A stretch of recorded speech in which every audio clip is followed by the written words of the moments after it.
Hello there, listeners and lovebirds, and welcome back to Cantripped. My name is Connor, I use he/they pronouns, and you might recognize me from here on the show where I played Dan in the main campaign, but today I have the honor of returning as DM for yet another exciting adventure in the world of Goode's old-fashioned school of loverboys. And speaking of returning, I am excited to once again introduce my team of Cupids, both old and new. This is my party. Hi, I'm Jamie. My pronouns are they, them. Probably recognize me also from being the normal person at the head of the episode. But I'm playing today, and I'm playing Amanda Walker, and her pronouns are she, they. I think they were she, her last time, but I think she deserves a they now. Hello, my name is Mambu, or Strawberry Pine, or many other names that I go by online. You guys probably recognize me from the various other one-shots I've been on Cantripped, or also hosted. But yeah, I am playing Darcy yet again, and her pronouns are she, her. Hi, I'm Ren. My pronouns are she, her. I'm Dark Ren Duck on all platforms. I play Cadence Castillo, and her pronouns are she, her. Howdy folks, I am the Beetle Bard on various socials. You can call me Beetle or Bard. I use they, them pronouns, and my character's name is Rafael Cisneros, and she uses they, she, and he pronouns. Now, as a brief reminder, we are playing today with the D6-based match-made system, which focuses heavily on roleplay and problem-solving elements, with the two D6 dice being used to help players along on their matchmaking adventure. The system was explained more in depth in our first venture into the world of Goodes, in the original Goode's Old-Fashioned School of Loverboys one-shot back in February. So if you need a refresher on the rules, characters, and world, I would highly recommend listening or re-listening to part 1 before jumping into today's sequel. And speaking of jumping in, we are picking up 5 years after the conclusion of our first one-shot.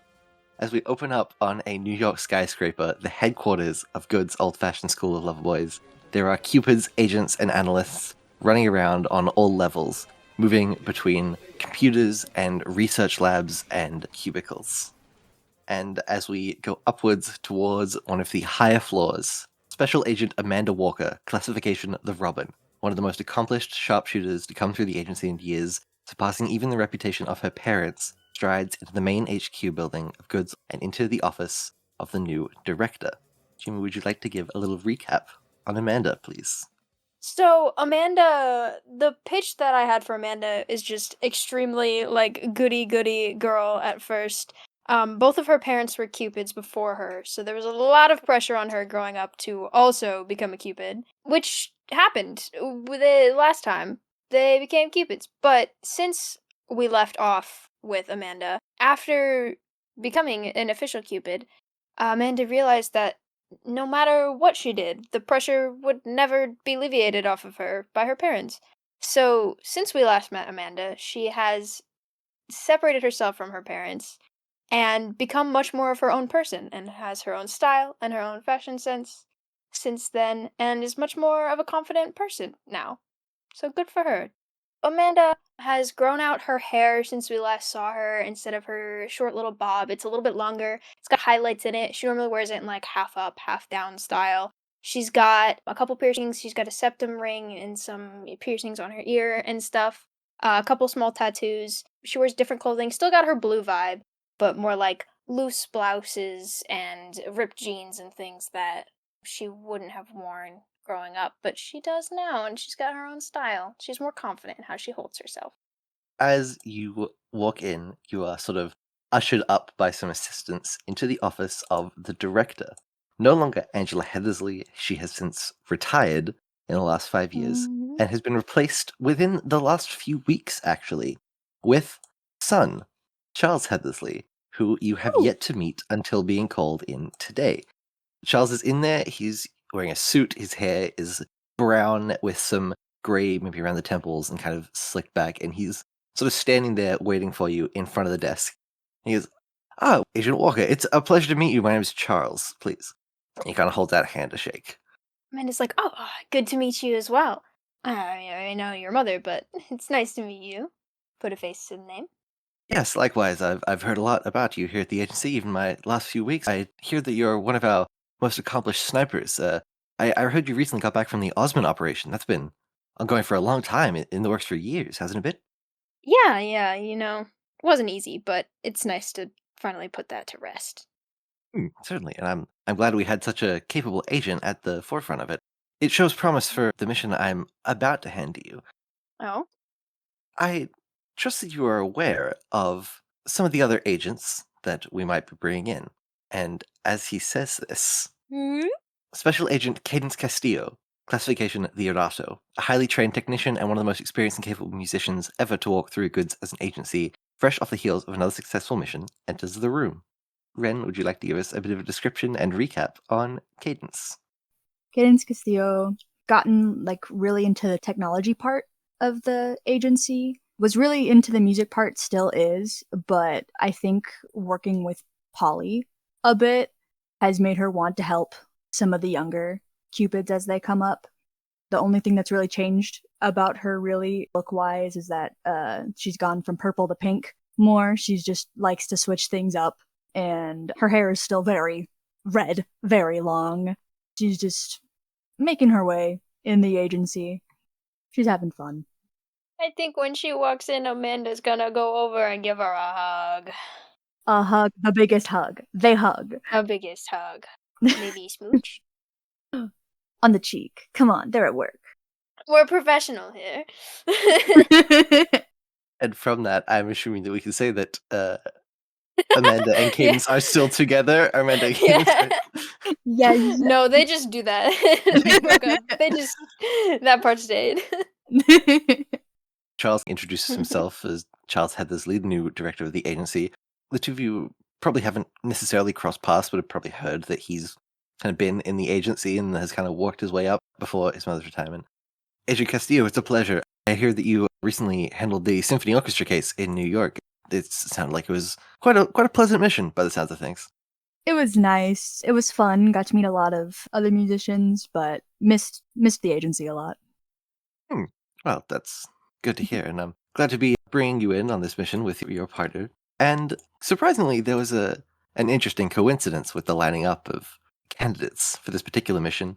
And finally, as we go back to the door, Special Agent Darcy Amor, classification the Hedilogos, impeccably skilled mechanic and engineer, renowned smooth talker, and even smoother driver, enters the office space, trailing with her the scent of motor oil and the gaze of her fellow Cupids. Mabu, if you would like to reintroduce Darcy and tell us a little bit about what she's been doing. Yeah. Okay, baby girl. All right. So Darcy comes in. She looks pretty much exactly the same as when everybody has last seen her. She still is covered in her many, many Valentine's heart-themed tattoos all over her. She still has her kind of shaggy black hair with her little pink money pieces in the front and her little heart goggles. But she now has a little eyebrow piercing, and instead of wearing a skirt, she wears shorts, and her tights are a lot more ripped up, showing that she doesn't really care about kind of maintaining that. She's more focused on work and all that type of stuff. She still has like the same kind of like energy as she comes in the room and sees everybody and immediately waves to you guys, and she goes, "Hey, what's up? Long time no see." Can Amanda hug her too? Mm-hmm. Yay! And I imagine Darcy, she's been like working and everything, like still for goods and everything. But like a lot of her missions that she's been on have been mostly solo because she's just been very, very busy. And like a lot of the missions that she's been sent on are more like, oh, you're gonna work behind the scenes and do this thing, you're gonna go do this thing. And like she's basically just been called in to like as like a bonus helper to help with certain things. And she's like, all right, I gotta go help someone else, I gotta go do something else. And that's why she has her little motorcycle to help her out and get around wherever she needs to go. Yeah, I think that was a good time. I don't remember if I asked this question. Do you guys think that your Cupids have kept in touch in the last 5 years? I'd like to think so. I'd like to think Like, that even if it's not like a constant thing, I like to think that they have like a fun little group chat. It's like the friend you don't see in a while, but every time you do, you pick up like you have seen each other every single day. You know you know what I mean? exactly. I agree. Yeah. At least with Darcy, because Cadence and Amanda, they're Well, obviously, yeah. Yeah. I I imagine that they had kept in touch, but Darcy's Nah, been they're just- in contact with you guys, but just not always hanging out. Like she will text like a meme every once in a while and be like, "This reminds me of you guys." Or like sometimes, like I said, like since she's like doing a lot of solo missions and stuff, if like they call her for help, she'll go over and help and be like, here's this thing, I gotta go, but nice to see you guys. And that's the interaction. cute little messages was like, "Hey, mission went well. I'm okay." Oh. Mm. I think Charles does his similar little introduction and kind of recap and congratulating you on some of your last previous missions. He said, I was hoping that this little reunion of yours was exciting. Once I'd chosen you and I'd looked at some of the files for all of you, it lined up nicely. I regret to inform you that Special Agent Smith will not be joining us. She's busy on a different mission, but I do have someone who you might be used to seeing in this little group. And Polly comes out, Agent Polly A. Morris, now head of the Eros division and helping with higher profile cases, Spooky. comes in with his little clipboard and he straightens his glasses. He's looking a little bit more put together than he was last time. He's got with a nicer tie and maybe a suit jacket to go with his look. How are you kids doing? Immediate Hi. excitement. Said, yippee, yippee. Polly's like, listen, when I heard that you kids were getting this case, it was a time. All right. I think you guys are really going to enjoy what we got lined up for you. It's a big mission, big high profile case. And Charles sort of chuckles to himself and he goes, yes, it is. Please, come over to my desk. And he moves over and he kind of sits down behind the desk. It's a very impressive office. There's a screen that basically covers one entire wall, and then the back wall is this gorgeous view over New York City from this penthouse office. But he sits down and he pulls out a couple of case files and sets them down. Now, as I'm sure you're aware, love and the methods in which people fall in love have been changing in our modern world. They have been from some time, and unfortunately, my mother's methods are a little bit outdated. And he kind of presses a button and little comms and a microphone. Abigail, could you join us for a moment, please? And this young woman, another Cupid, comes in with a little clipboard and an iPad, and she goes, hi guys, how's it going? And she steps in and starts to explain a little holographic display that comes up off her iPad, and she sets down the desk.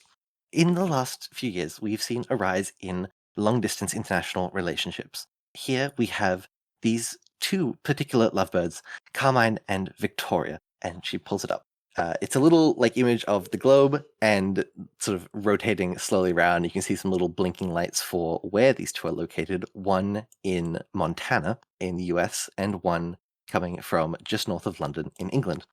Long-term, long-distance relationships developing on two sides of the globe are becoming more and more common, and sort of our old-school methods of dealing with the globe are becoming a little difficult to navigate. Goods can't exactly keep staying insulated in the way it is, and she kind of taps a couple buttons, and this, again, little holographic display of what seems to be a FaceTime call comes up between our two lovebirds. They're kind of both sitting there excitedly on either side of this call, going, I've got an exciting announcement, and Carmine goes, oh, I do as well. And they're kind of going back and forth, trying to decide who's going to say things. And finally, Carmine goes, I got an internship at the Louvre in Paris. And Victoria kind of stops for a moment and blinks. And she holds up a passport and says, I'm coming to Paris now, I guess. And they get a bit excited on the call, and she shuts down the call. And Charles steeples his hands on the desk and goes, technically, we would lose jurisdiction over this relationship the moment it crosses international borders into Europe. However, this particular case has been chosen as the first trial operation, joining goods agents with our European counterpart located in England. For over 70 years, goods and the Austin Institute of Matchmaking have kept separate until now. It's difficult to move forward in such an interconnected world, remaining with these harsh borders up between our agencies. You three have been chosen as our representative agents, should you accept the mission, to work with AIM to bring these two lovebirds together. Okay. Amanda's like, so we're going to Paris? Yes, at the soonest possible convenience. That's so cool. I've never been to Paris before. I think Polly maybe goes, well, actually, you're going to London, and then you're going to Paris. But Paris is the end goal at this point, yeah. I think Charles is maybe grinning, and Polly seems very excited, and I think Abigail is a little bit nervous to be in the director's office with also the three top agents and the head of the Eros department, and Charles kind of goes, wonderful. The three of you will leave at the earliest convenience. Is Polly coming with us? Polly is not. Polly is... No Polly in Paris? Devastating No, Polly- news. well, This is the most listen. devastating news to ever hit. Listen, we're not done with Polly today. He'll be back. Let him find love in Paris. Polly's found love. He has so many partners. Let him find more love in Paris. So from there, we are gonna jump over to England. After a bit of a flight, you guys touch down in Heathrow Airport and are given some directions on where to go. And as you emerge out into the street, there is a young woman waiting for you. She's blonde with little horn-rimmed glasses, and she's dressed in this sort of darker pink, but not quite red, blazer and blouse. She's holding like an iPad in like one of the nice leather like bookcases. She's maybe got a little sign that says Walker, Amor, and Castillo. As you guys head over, she goes, "Oh, it's a pleasure to meet you. I assume you are our business's friends from US." Yeah, nice to meet you. I'm Darcy. I'm sure you know that, though. Yes, I have the phone. It's a pleasure. My name is Adrian Tremoni. You can call me Maddie. It's wonderful to meet you and welcome you to England and to the agency. Please follow me. And she leads you to a car, and she leads you through the streets of London until you get to Covent Gardens, sort of big shopping district and markets in London. It's particularly famous for its high-vaulted glass ceilings and very open-air pavilions. She's leading you through and weaving through markets and stalls and shops and just sort of chatting generally and amiably as she's very excited to meet you and to be involved. Finally, you get to this little flower shop, kind of tucked in the corner of this shopping district, and she leads you inside. There's a big sign above the door that says the name of the shop is Look Upon Verdure. It's this gorgeous little shop. The scent of flowers in bloom, it just fills the room, and she doesn't say anything to anyone working there or invite anything. She just sort of walks behind the counter and gestures for you to do the same and takes you into a little back room and a passageway. She sort of steps, it looks at first a bit like a storage cupboard, and you can see as she opens the door that there is much more space inside. And it's actually an elevator, and as you go in, the elevator takes you down below the streets of London to what seems to be an old, empty, and abandoned London Underground station. And on the wall, there is just a sign that says, in big letters, AIM. She steps onto a train as it comes on the platform and says, "Well, welcome aboard." As you step in, the train rattles along and finally pulls up at a large underground space that opens up in front of you as the doors of this underground train swing open, revealing a bustling entryway, this large, impressive office space with the insignia of the agency stamped on the floor in the tiles. "Welcome to the Austin Institute of Matchmaking, Europe's premier matchmaking agency." I think Amanda's super intimidated. Like, why is this nicer than home? What the hell? Why? So why do What's they up get with the that? budget? The loyalty to goods is like, what the hell? Why? Grr. The building feels older. Well, it is. It is a lot older than Goods. Goods is very sleek and modern. You know, it's in a skyscraper. It feels like an office space. This, it feels like walking through a parliament building. It's got these high vaulted ceilings with intricate sculpting on the walls. And, you know, since it's underground, there's no windows, but there's paintings of these big, impressive figures that you can maybe assume are agents. Although some of them, as you walk past, seem to be famous figures from history. You can see some celebrities or famous authors or poets, and you kind of take a second glance to be like, is hold on, what? And Maddie doesn't stop to give you a second glance as she's walking down and her heels are clicking on the floor. She stops in front of a large wooden door and pushes it open. "It is my pleasure to introduce you all to Director Dame Dorothy Pattenbury, a leader of AIM." And this woman at the other end of the room behind a big antique wooden desk stands up and goes, "Miss Tremoni, it's wonderful. Thank you for showing them in. I believe you are the goods representatives coming to help us on this particular mission. Dame is a formality, really. Just call me Director. Dorothy Pattenbury. It's wonderful to meet you all. Nice to meet you. We're here. She sort of steps around the side of the desk. She's dressed in this big shoulder pads, but like this tweed suit, and she has her grey hair kind of pulled back in a bun. Obviously, we can't allow you to just be running around with AIM jurisdiction in our neck of the woods without supervision, I suppose. She leans back and presses a button on her desk. He goes, I would like you all to meet our agent that will be accompanying you on this following mission. And in through the door walks Special Agent Rafael Cisneros. Classification, the epistolary. Classically trained art historian and conservationist, deeply embedded in the European art scene, both above and underground. And not to mention, one of AIM's leading agents in the field. Beetle, would you like to give us a little introduction and description of Rafael, please? Absolutely, yes. Rafael Cisneros is about, I'd say 5'10". They have dark brown skin, purple eyes, a little, eyebrow slit on their left eye, and then, really dark curly hair that's always, done up in some sort of pulled-together clip bun. And then their style is, eclectic art teacher or, eccentric scholar or academic. That's how I like to describe their outfits. Then they have this nice red leather bag that's over their shoulder, and on each shoulder they have a little dove. Please, could you please inform us of the names of the doves, because I like them a lot. Their names are Cream and Shakers. The director sort of goes, this is Agent Cisneros. They will be accompanying you. They're one of our leading agents in the field. And given the particular qualifications of the mission, I think that their expertise will be quite useful to you. It's a pleasure to make all of your acquaintances. Darcy's kind of surprised and just we weren't told that we were gonna have another person. I'm not opposed. I'm not mad about it. I mean, I'm always down for more help, but just a surprise. You can think of me more as a guide, just helping you around the city. Cadence is gonna offer her hand out to shake. Shake your hand. Teehee, teehee. Said friend.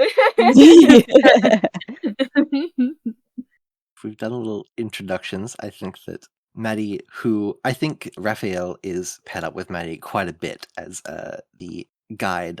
As she takes you out of the director's office, Maddie potentially explains, I don't really know how it works over at Goode, but here, sort of what is commonly known as a Bennett. I'm sort of here working behind the scenes to help run support and feed you some information should you need it. And you kind of get the vibe as she's talking that the position that Maddie fills is essentially the role of an Eros agent. This is sort of what Paulie does, and she's going to be accompanying you in your little earpieces over the course of this mission as your support. Yeah, Yippee.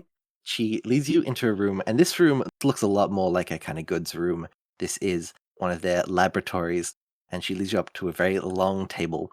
We've actually been working with goods for a little while to plan things out and to plan out this mission, and our research and development teams have been working for quite a while to come up with a little arsenal to make sure that you're all fully prepared for the upcoming mission. And laid out on the table is a vast array of gadgets and objects for you guys to take with you. I know that we, behind the scenes, have looked through and chosen your gadgets, but if you would like to describe, maybe moving through the table, which items your character is drawn to, and I can give a little description and explanation for them. The two things that Amanda wants are the memory taker and the long distance situation. Being Amanda, the long distance situation probably catches your eye first. It is this long, sleek sniper rifle with a scope. I love that that's the one that you opened with. If Amanda steps towards it, maybe reaches out and touches it, and Maddie kind of goes, oh, now this is very exciting. This is a magically enhanced prototyped evolution on, I believe it's called the long distance love. It's used for the projectile of love and hate projectiles. Along with, we're very excited to be introducing some sleep projectiles as well, kind of working on some of the Sandman sand that Goods provided us with. But the exciting thing about it is it does this. And she leans forward and presses a button on the side of this rifle, and it almost seems to collapse in on itself, and the barrel sort of telescopes back inwards and folds in, and it morphs itself into this smaller handgun. And she taps it again, and it sort of turns back into that rifle. Of course, we found that in certain situations, carrying around a large weapon like a bow or a rifle weren't particularly useful. This way, it can sort of be more versatile. Want. That's for me. The other item you chose was the memory taker, and it looks like more or less pink plastic and metal Polaroid camera. When you pick it up, Maddie claps her hands excitedly and goes, "Oh, I love this. This is one of my favorites." This is the memory taker. It's actually a mind erasing device. Of course, it does also take Polaroids if you would like to, but that little dial on the side, you can see actually has time increments rather than a focus or lighting setting. You can adjust that from 5 minutes to an hour, and when a subject is taken a photo of, it will erase their memories. I would be careful if you are planning to take regular Polaroids with it, just to make sure that setting is off. Fascinating. Teehee teehee. I'd say Darcy kind of steps forward and she's looking and she sees the pop champagne and she's kind of picking it up and looking at it. Maddie sighs off and goes, "This is the pop champagne, one of our oldest things here at AIM. We've been using it for quite a while, but the technology has improved vastly. This is essentially a flashbang disguised as a champagne bottle. When the cork is loosened and popped, it will create a vast light and sound in the area that will distract and discombobulate anyone in the surrounding area. If they're not prepared for it, I would recommend closing your eyes when you do it." Okay, I like this. And she's gonna kind of nod at that, and then she's gonna look at her eyes are gonna scan the table more, and they're gonna go to the lucid dream sand, which I assume is probably in a bag or something. Yeah, I think it's in a little dark blue velvet bag with a little silver drawstring. If you go over and open up the bag, you can see it's filled with this gorgeous blue shifting sand that seems to shimmer in the light. Maddie goes a little bit red and goes, "We can't take too much credit for this here at AIM. This seems to have been in development over at Goods for quite a while with Lucasjo LLC. We don't have quite as an outstanding relationship with them as you all do, not after the incident in 1829. But this is lucid dream sand. This will apparently allow you to create an object when tipped into your hand," and she kind of lifts up the bag and tips a small amount into her hand. "You can sort of concentrate on it and shape it into an object that you might need," and as she stares at it, it sort of morphs and shifts into a phone, and then when she looks back up at you, the phone disintegrates back into sand, and she tips it back into the bag and hands it out to you. Okay, that's useful. And she's gonna kind of hold it in her hand, kind of bounce it a little bit. She's gonna be like, "All right, I'll take that." I think for Ruffy that he's gonna walk down the table and take off his normal glasses and grab the rose tinted glasses, and then just kind of look around for a minute before spotting the umbrella off to the side and grabbing that as well. Maddie smiles and follows you down the table and goes, "Oh, I'm sure you're familiar with the rose-tinted glasses. Built-in heads-up display, as you know, and it'll allow me to communicate with you and send some information visually to you while you're out in the field. And it also has a new update that should allow you to track the strength of the strings of fate which connect the targets. It'll give you a visual indicator of how successfully their feelings are developing and how well you're doing in the mission. And of course this," and she pats the umbrella, "is our standard operation storm of bullets. The bulletproof umbrella with a carbon steel handle is very useful both as a weapon and defensive measure, and I suppose as an umbrella as well." I think Ruffy turns the glasses on and is just looking around and everything's "Oh, this is a very nice update. I like the user interface. It's a lot more user friendly." Okay. The gadget list pulled up. Yippee yippee. Key to the heart. So the key to the heart you may be approached. It is a little necklace with a charm that looks a bit like a key. And as you're eyeing it, Maddie comes over and goes, "Oh, this is a very fun piece of tech. This is what we call a key to the heart. It's actually a electronic hacking device. If you take this off and press the key against any electronic device, it will magnetically attach itself to the interior components and allow me to patch into any systems connected to the device." That seems quite useful. I'll take that one, if that's okay. Yes, of course, we get quite a lot of use out of it. The resonator fork, I believe, is next. It looks like, you would possibly immediately single it out on the table. It looks like a tuning fork, except at the bottom, at the base of the handle, there's a little screen with what looks like a counter on it. And Maddie goes, "This is our resonator fork. When tapped on a glass object, it will take a moment to calibrate, and then if you were to place it back against the object, it will have adjusted itself to the correct frequency to shatter it. I would recommend being careful with it, depending on the situation, because it does have quite a thorough range of shattering glass, but it's quite useful for entering areas or causing distractions. Cadence is just gonna slowly grab it and be like, "This is perfect." Hold on, I just remembered that we're probably going to the Louvre. Yeah, That's what I'm exactly bad. thinking. That's exactly what I'm thinking. Give it to What me. is that Give it to you? me Hey right guys, now. let's blow up the entire pyramid. This Yeah, is a great idea. baby. Actually, you know how we set fire to a house last time? Nah. It's time to destroy the Louvre. Go big or go home. Along with your sort of handful of individual gadgets, Maddie also walks you through more things, and she starts handing them out to each of you. These are what we like to call clip-on comms. You open up the box, and there's a handful of earrings in various styles. They're actually a set of disguised communication devices that'll allow you to communicate both with each other in the field and with me back here at AIM HQ. She sort of hands out a set of what look like pretty good quality headphones, and goes, these are what we call listen-in devices. Here we have a wireless receiver. When you place this receiver within a given location, you'll be able to hear anything going on in that room, or if you press it up against a wall, you'll be able to listen to noises on the other side. Awesome. Thank you very much. And then I think finally she's like trying so hard to suppress a little smile as she starts leading you towards a propped up screen on wheels, and she rummages around her pockets. This is my personal favorite. She presses a button and the screens part, and behind them is a car. Oh, Darcy immediately got like eyes widen and is like, ooh. Sitting here before you is a pastel pink retrofitted 1960s Aston Martin DB5. oh which my is god. more colloquially known as the James Bond car. It is this gorgeous, sleek sports car. Oh my Yay. god. Yes! Oh my god, that's the car from the Cars movie. I just clocked that right now. Oh my god, wait, that was the joke that they were making. I'm gonna cry. Maddie holds out a set of keys and goes, this is for one of you to get to drive. Darcy comes forward. Darcy snatches the keys. So fast. Like, she pulls them out and they're out of her hand. They're already gone. We can say that the license plate is HT2G0, Yep. and it says hot to Yep. go. Yep. All right, Yay. that's the license plate now. I love typing things in chat and changing canon. Changing canon.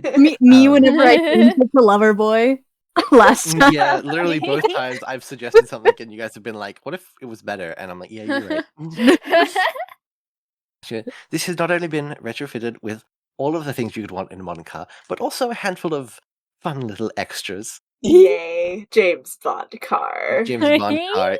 Well, I suppose when the four of you are ready, it's yours to take out and head to Paris on your own time. In approximately 27 hours, Victoria and Carmine have arranged to get a coffee date. At this stage, they are staying in Carmine's apartment, and things seem to be going well. I'm just listening to make sure that the date goes smoothly, and we can jump ahead to the first of our little encounters. As you guys are driving, I think maybe Darcy is driving through the streets of Paris, How's adjusting to Darcy being handling on driving on the the other side of the road? I Yeah, was about to exactly. say. And I think as you're driving, from the little center console, a little holographic display kind of shows the voice frequency lines, and you can hear Maddie's voice, and she goes, "Hi there, Cupids. Can you guys hear me okay?" Absolutely. Yes, ma'am. Yep. Yup. Oh, wonderful. Okay, so I came in to give you a little bit more information on your lovebirds. Victoria and Carmine, pronounced she, her, and they, them, respectively. Victoria is from Montana, USA, is a graduated art student, illustrator, and designer. Meanwhile, Carmine, they, them, from the UK, born just outside of London, art historian and conservationist. They're currently working with a team in the Louvre, restoring a handful of mid-17th century paintings. The two met online and have been good friends ever since, both harboring feelings for each other with neither quite having the courage to speak up. This is their first time meeting in person. They're currently staying in Carmine's Paris apartment, and both are secretly hoping that this might lead to something more. Today's date is arranged at a small cafe on the Seine River, and hopefully they will be arriving on time. Carmine is still on their way, working to get back after a shift, and as far as I can tell, Victoria is already there waiting for them. It'll be your job to make sure that they both make it to the date on time and that things go well so that romance can continue to flourish. Sound good? Sounds good to You me. built it. I think you guys maybe find somewhere to park within view of the cafe from the car, and looking through, I think with your glasses, Rafi, you can see that they sort of almost highlight around Victoria. She's sort of sitting at the cafe with dark hair, which is kind of pulled back up into a bun, round heart-shaped face and dark eyes, and she sort of has a cup of coffee already and is glancing at her phone. And Maddie comes back in and goes, actually, sorry, there does seem to be some issues with Carmine's commute. We may need to work on these two issues separately. Currently, from what you can see and what Matea is letting you know, there is Victoria kind of sitting, waiting, and Carmine's commute is halted by some traffic accidents further into the city. They are in car, yes? No, they're kind of using public transport. I believe they're on a bus at this moment in time. Alright, the bus. Easy for them to get off if necessary, yes? Yes, if they can find an alternative route. My pitch a silly little idea. You know how people are usually like on the side of like on the sides of the streets and they have like flowers or things like, oh, you know, just for people if they're like going home and they forget to buy flowers, they're like, oh, I can just buy it from these people selling them. If I had potentially my birds like it's silly, but like love letter, hey, send a love letter to your loved one if you I don't know. But also it's just a silly idea. No, I'm No, following. wait, this is cute. Like setting up Mhm. like a fake little like I like it. stand that's like send a letter via bird. Yeah. Did they at least send a text to their girlfriend? They have sent a text that has sort of said, I am gonna be a little bit late, and Victoria has sort of responded that, yeah, that's fine. She's waiting. This is cute. I like the bird idea. We still have to get to the date though. True. It probably both comes up on Rafi's little heads-up display in the glasses, and also from that little projector in the car, kind of beams up a little 3D map of the streets. They're maybe like 5-ish minutes drive away, in a place where you could probably get to them and deal with that situation. Would someone like to roll me a finesse roll? Oh my god. Shouldn't be me. For my Respectfully, stats. shouldn't be me. Who has? I have a 2. Let me roll. Yes, roll Mhm. finesse, please. Hold on, let me also look. Mine's a 0. This so is I, what my build is. This is what I'm built for. I'm a wits girly. That's all I got. 11. 11. Okay. Ooh. You can kind of see through the corner of your eye over at the cafe, the lights flicker, and there's this glitching static which overtakes the music playing for just a second. And inside the lights, and even in the car, the signal on Matea's communications with you seems to glitch and fritz out for just a second as something electrical almost washes through the cafe. And you can see Victoria on her phone, brows furrowing as she tries to do something, and it's not quite working. Oh. Oh no. Matthew, was that you? No, that wasn't. I don't exactly know what that is. Some sort of electrical disturbance with the building, perhaps? I'm not Ugh. entirely sure. Let me check in on that. Can you check the connection on Carmine's to see if it would have also hit them as well? Yes, already on it. It doesn't seem to have affected Carmine, but Victoria no longer seems to have signal or connection. No. I'm afraid that messages aren't going through between them. Ruh-roh. I don't Bird like idea. that. Bird idea. Go back to bird idea. I like bird idea. Yeah. I think bird idea is the move. Maybe like I think we gotta get. Should we divide and conquer and have Yeah, 2 of that's us what I was figure gonna out the say. electrical thing and 2 of us go off towards bus? I can skirt over there if anyone wants to come with me. I will. I can go with you. Oh. Oh, yeah. You should. You have birds. You should go. Could Katie key to the heart help at all? Probably. Yes, you have to be in the cafe to attach it to an electrical device. Okay. Can we send the bird in? I don't know. I feel like I'm worried. I feel like you guys are thinking these birds are way more like I love these birds. Disney animal sidekicks than they are. These are birds. What do you mean? What do you mean? They're birds. I might have trained them well, but they're birds. I feel like you can like tell them, hey, go find this person, and I'll let you do that. I don't know if you can be like, all right, now, sugar, I need you to fly in here, and I need you to activate the computer in the registry system. Why and insert not? this packer key. Like, I feel like that might be pushing the birds a little bit. Fight the red button. Fight it. Why can't we do that? Why not? Why isn't it possible? Where's your sense of whimsy? Why can't a real bird do that? Listen, if you gave me 2 weeks, I could train them. So wait, what I've got so far is we divide and conquer. Darcy and Raffi go to the bus where Carmine is stopped and try and get them off the bus and send a letter. And Amanda and Cadence go in and try and fix electrical issue in the cafe. Is this what's happening? I believe so. I think Okay. that works, yeah. Slay. Slay. Who would like to go first? Y'all are first. All right.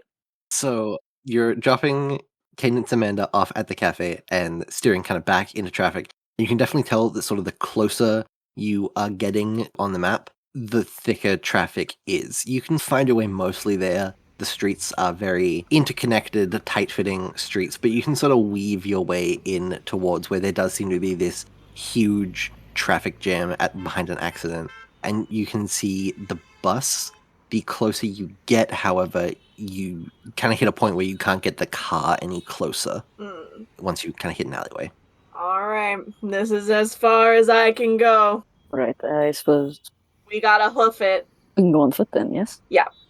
So you guys just sort of like weaving through traffic towards this bus? Or I suppose you can kind of walk along like the sidewalk up towards it. And you can see like there are people kind of getting out of their cars. It's the kind of thing where, you know, in a big metropolitan city like this, the second one road no longer becomes available. It causes this huge bottleneck of issues. As you're walking down towards the bus, I think Raffi's glasses would kind of give you the indication that yes, this is the bus that Carmine is on.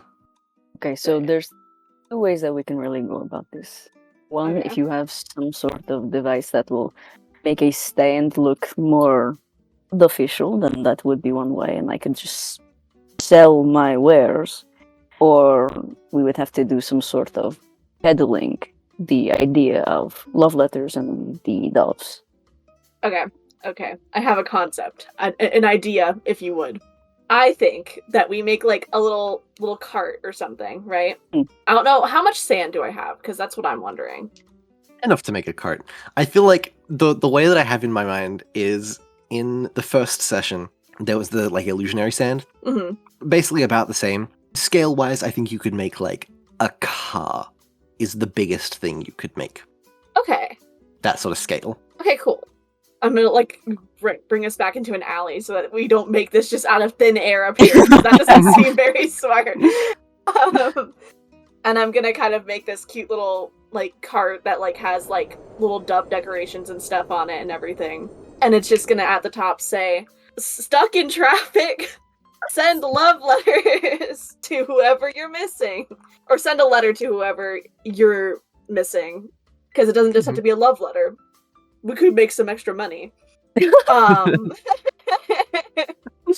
But yeah, I made this cute little cart. Ta-da! I did it. Okay. You get some looks, maybe people on the street peering over.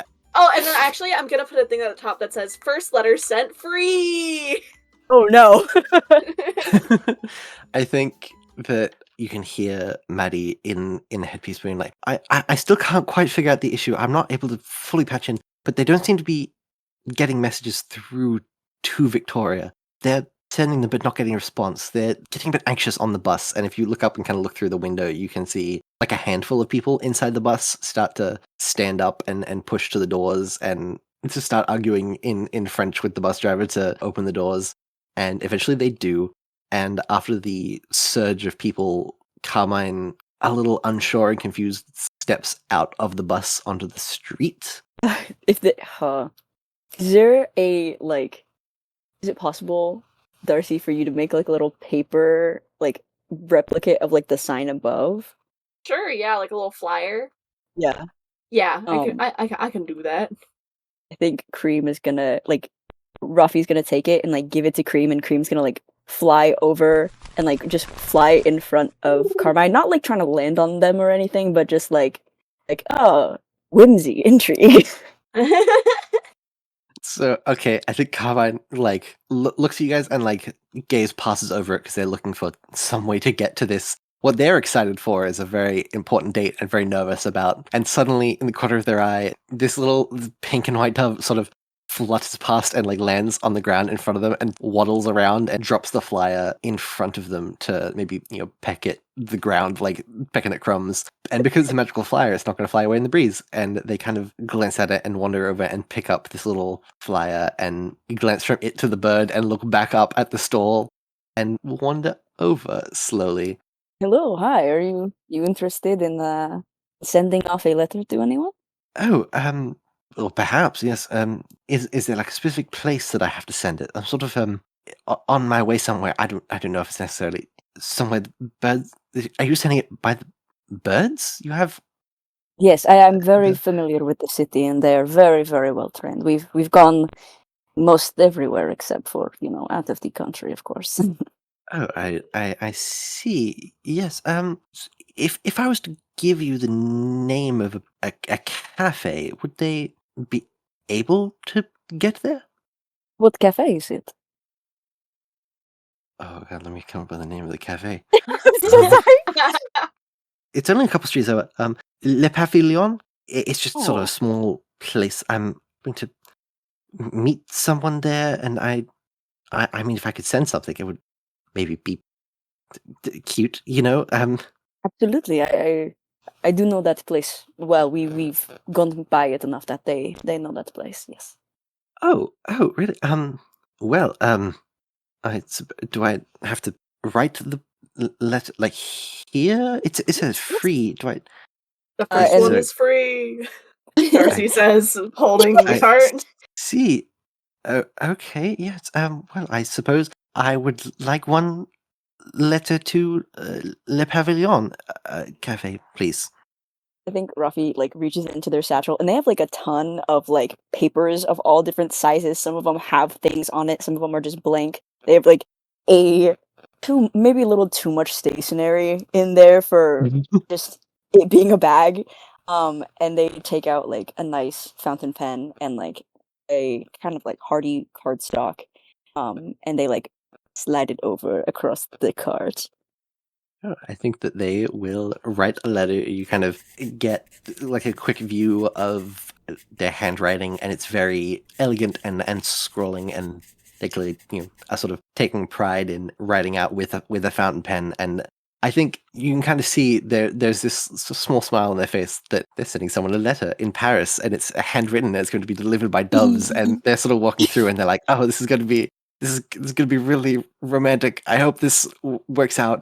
You can kind of hear, Raffi, there's like a little click noise as Maddie, through the glasses, takes a photo of what they've written, and it kind of comes up on the side and is like analyzed to like scan through it, and it's very much the vibe of like, oh, I'm excited for our time together at this cafe. I'll be there as soon as I can. Hopefully not too late. They sort of lean down and blow on it a bit to let the ink dry and fold it in half and hand you the letter, and they go, how long would it take to arrive exactly? I'm 5 Actually, minutes at most. They're very fast birds. Oh, I see. Do you know how long it would take on foot to get there?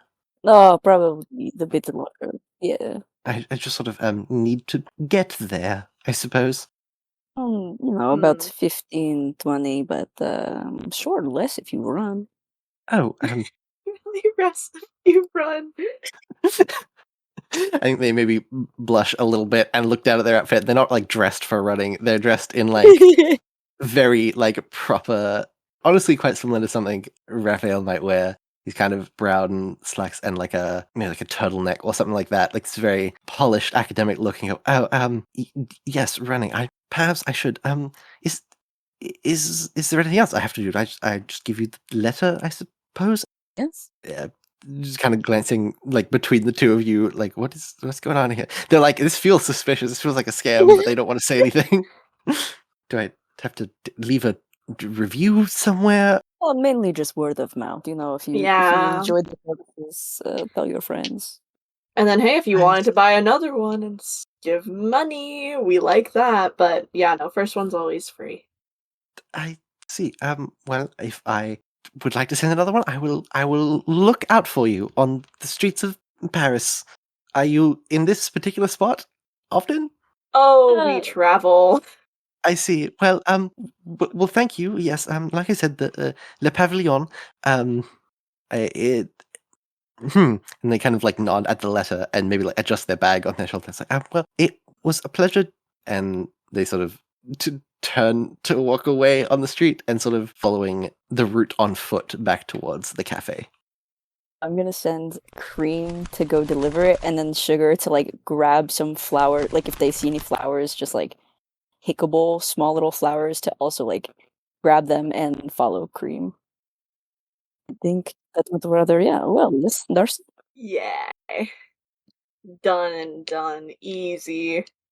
Is it normally this easy back in the States? Oh, yeah. For sure. Darcy's lying. You you said that in a tone that I don't quite believe. No, it's always that smooth. Always. And she's just like obviously just trying to impress. Like, yeah, it's we get around. We're pretty good at our job.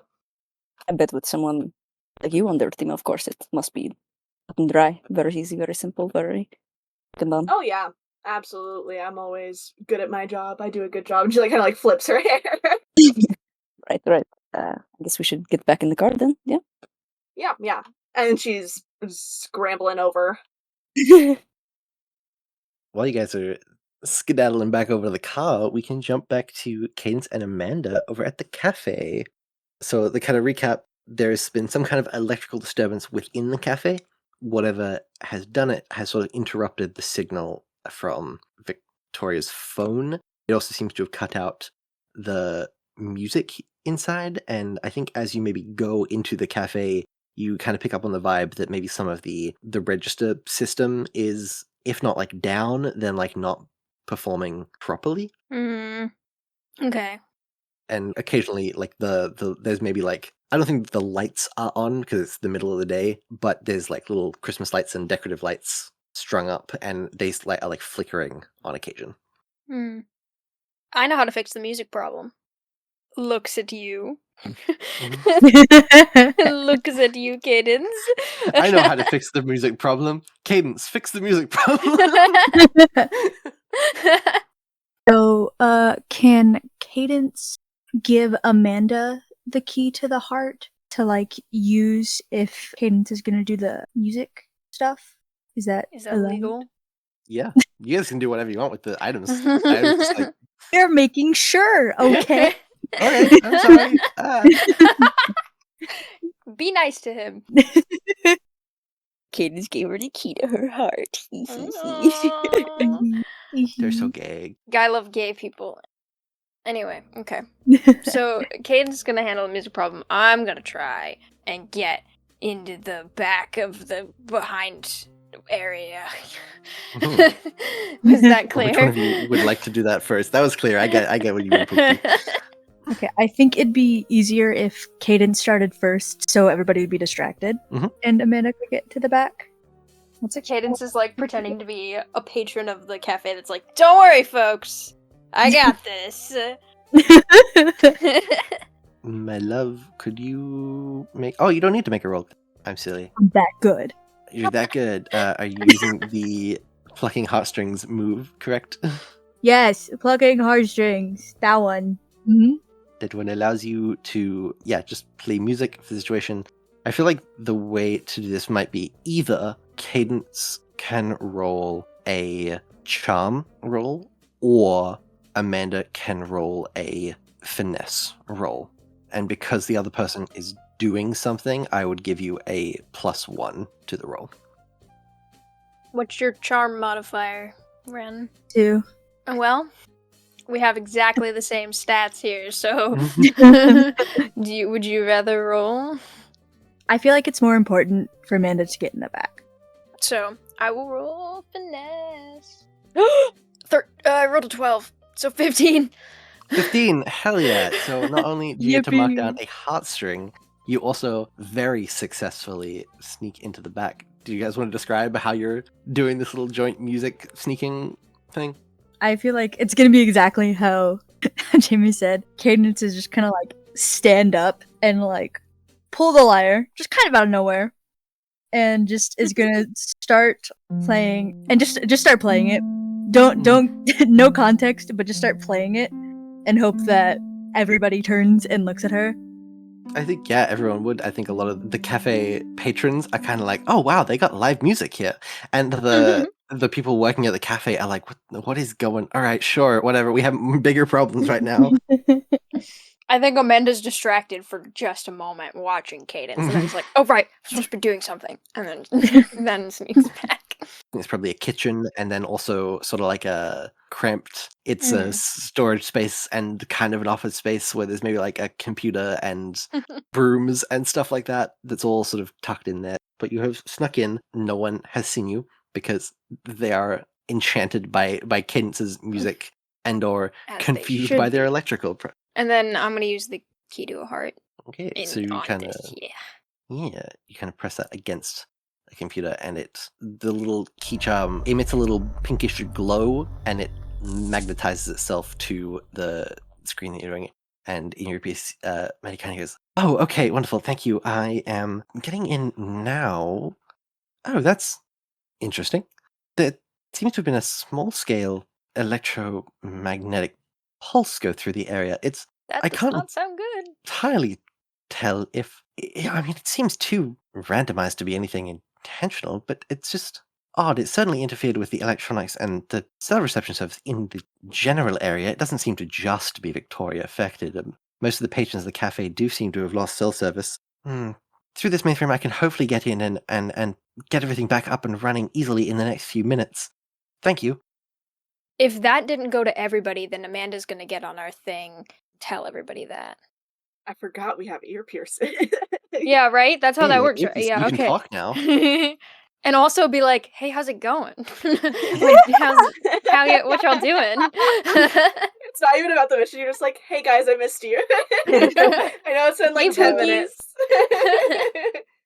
I'm just gonna answer back. I'm gonna go, yeah, we did it. There's a dove on the way. It's going. Hell yeah. Yeah, maybe as you're saying that, outside in the cafe, Cadence, you see in the corner of your eye as this little pink and white dove flaps over to the glass door and then kind of like has to stop and land at the glass door and starts like pecking at the glass door. Like, let it in! Let me in. Let me in. It's got, like, you can see it's got the little letter tied to its leg in the little, like, I'm imagining leather cases on the legs of the pigeon.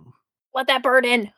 Cadence is gonna finish the song, do a little bow, and then kind of wave. There's some applause.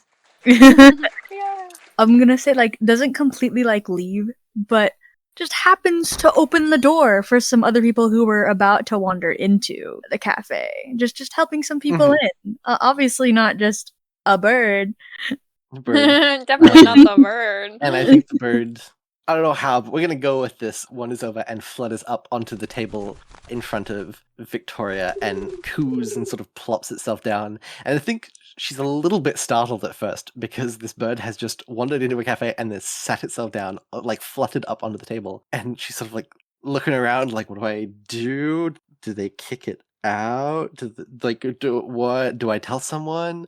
And then after a moment of kind of like shuffling around and seeing the little thing on its leg, she maybe reaches over and takes out the letter, unties it, and like reads it, and goes a bit red, but is also clearly confused and like looking around, like where is Carmine? They sent a dove, but how did the bird get here? Where are they? What's going on? But they have received the letter. Guys, if anybody ever sent me a love letter via dove, I'm getting married on the spot. I don't know about you, but Jesus That's Christ. what I'm saying. Interesting. Mhm. Better than a text. Yeah, right?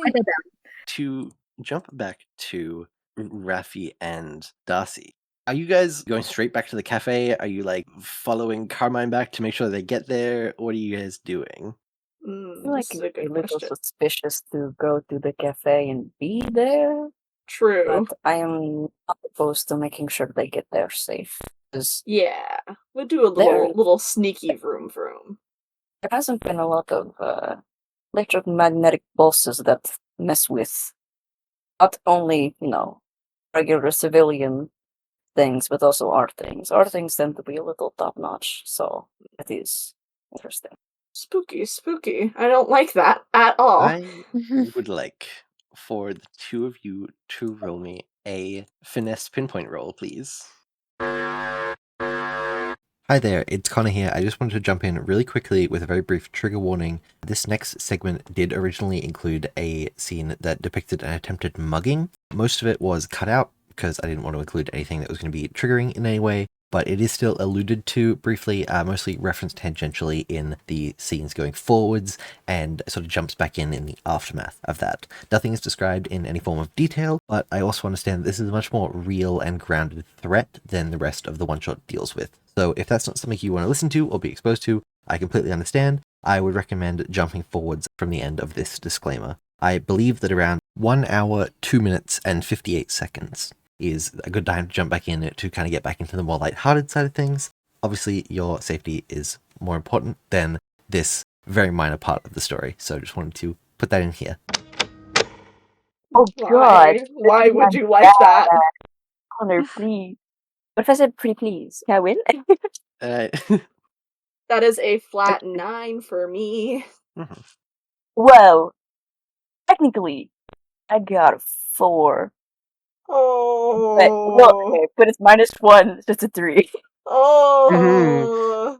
Yeah. I don't think, Raffi, you necessarily notice anything. Darcy, I think you realize just a little bit too late as Carmine turns into a sort of alleyway to duck through that there is someone else standing in the alleyway. And no. a figure steps out in front of Carmine. Okay, I think I know what I'm gonna do. As I see this happening, now that we've established that I do have my shape-shifting choker, I am going to, because I assume that when we were going through traffic, did we see like any police officers or anything? Yeah, probably. Because if I saw one, I can turn into one. So I'm gonna shapeshift into like just a random cop that I saw while we were doing stuff, and I'm gonna be like, wait here to Raffi, and I'm gonna hop on out. Yes, ma'am. As you hop out and start going, this guy, I don't even think this guy has like a mask on or anything. I think the second he sees you approaching, as a cop turns and starts bolting down the other side of the alley, and Carmine comes out and goes, oh my god, okay, I'm so sorry, I don't, No, don't apologize, citizen. Metro Man? Oh man. That's what I was going for, so you got me. Don't worry, citizen. Did he take anything from you? No, it was, odd. He wanted my ID, not my wallet, which, is that normal? I'm not really... No, that's really weird. Oh, okay. Thank you for clarifying that, officer. Yeah, I got you. Don't even worry. I, as like this is happening, like follow after the guy that like got away. I'm still recovering from Mambu's cop. Oh my god, my ribs hurt so bad from laughing at that. Oh my god. Guys, I'm a comedian, I'm sorry. That's really Your weird. DM came out for a minute there. Perfect. It's wonderful. I want him to look exactly like Metro Man in my brain. He looks exactly like He him. looks like fucking Markiplier in a cop outfit. You get me. You understand me. I like to think that like it's not a perfect imitation. That like if Carmine was to look too closely, the like name would be something really fucking weird on this like outfit because it's like it's almost the magic is just sort of filling in the blanks from the peripheral of your mind. So it's like, yeah, what's a cop name? funny. And like the like name tag just says like bullies, but it's spelt like weird. Like it's so, like Bullies. you're like you don't know what police is in French, so you just like like fill in the gap. It's like completely spelt wrong. There's like yeah. a random dash over a certain letter. Passing away. While Darcy and Carmine are having this bizarre interaction, Raphael following, are you just like on foot running past after this guy? Well, first of all, I open up the umbrella and like put it over my shoulders so that like they can't see my face. But I am going to follow to try to get a very clear photo with my glasses of his face, of the mugger.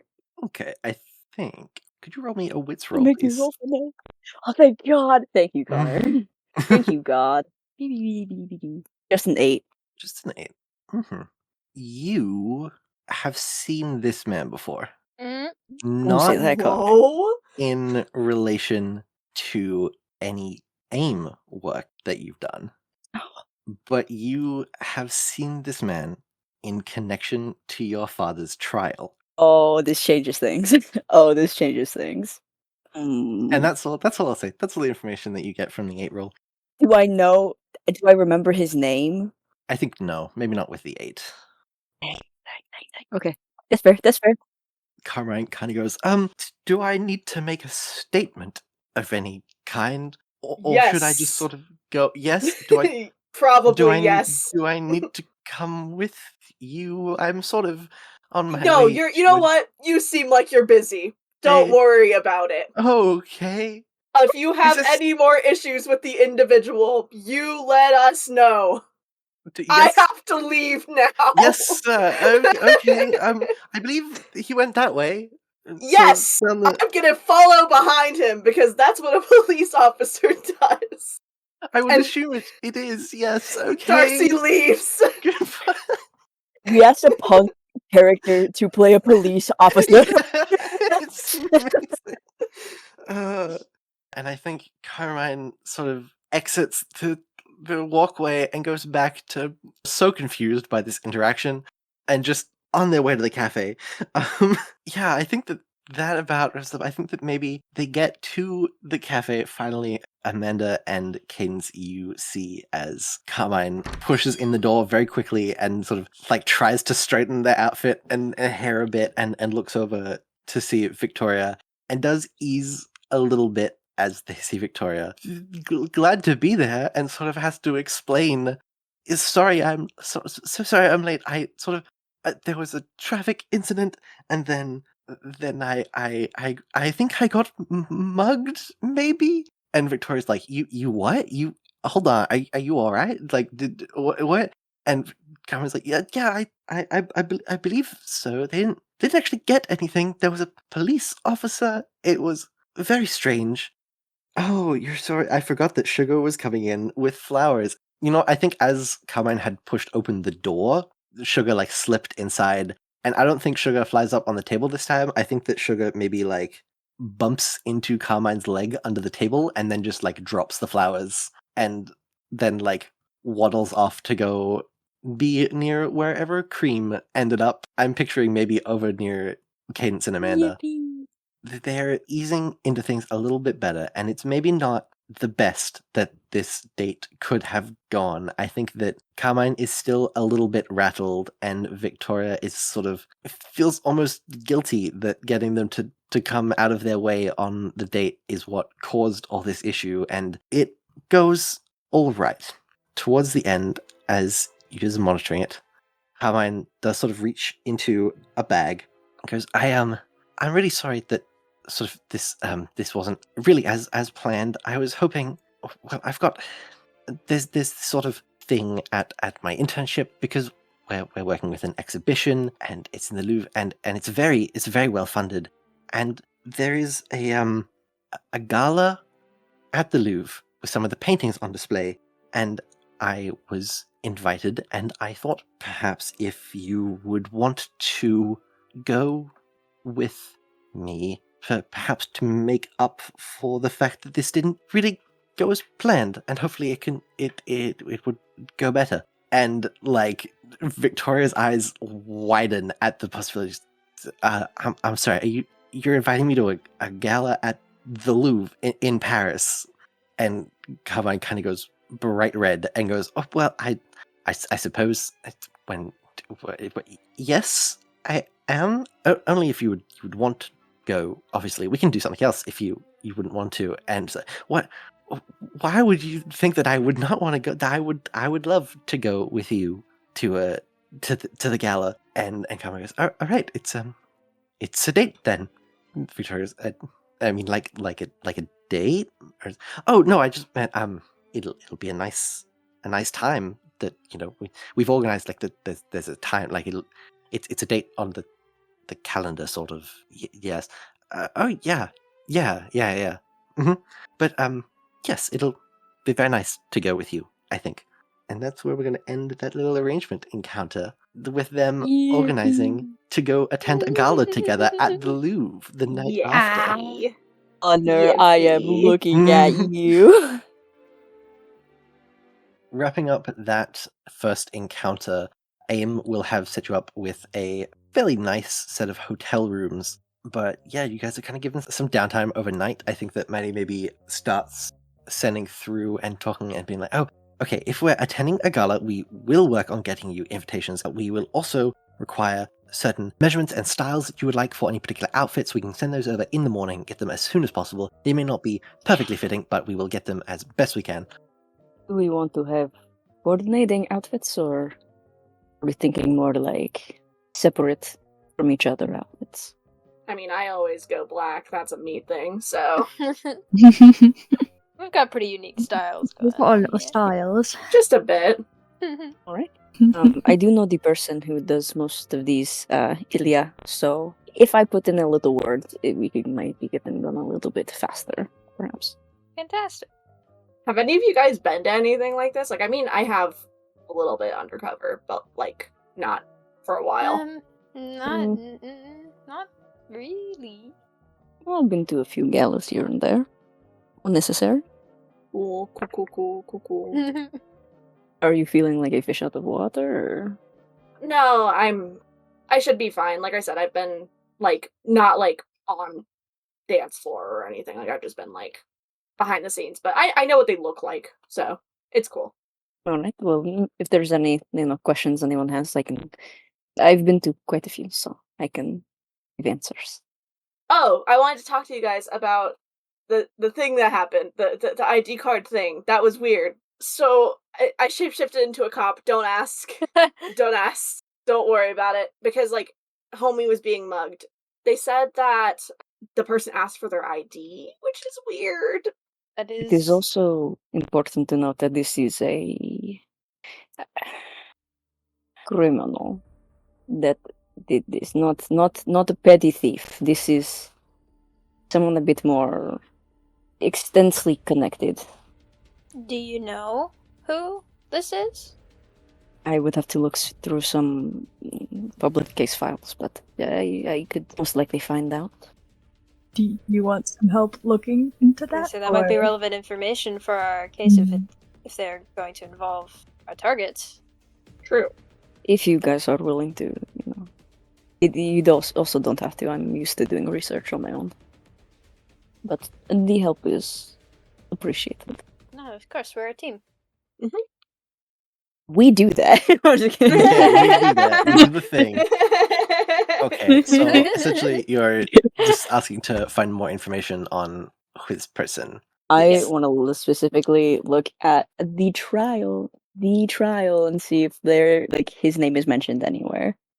Are you using the glasses and the system to help look for this, or is this off the books? I think this is off the books, and I think specifically Rafi has all of the information that they could find over the years about this trial. It's not in their satchel that they have with them, but they have somewhere, whether it's like where they research or where they live, whatever, like a filing cabinet that has information and like it's locked. I think Amanda's going to ask Mhm. why. Hey,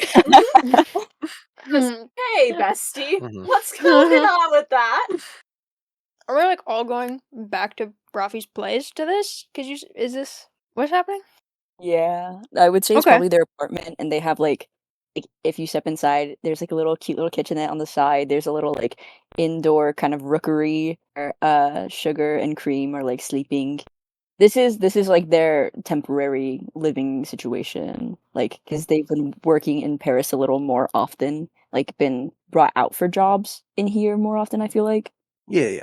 I feel like given their expertise, this is probably a region that they are sent to Yeah. relatively often.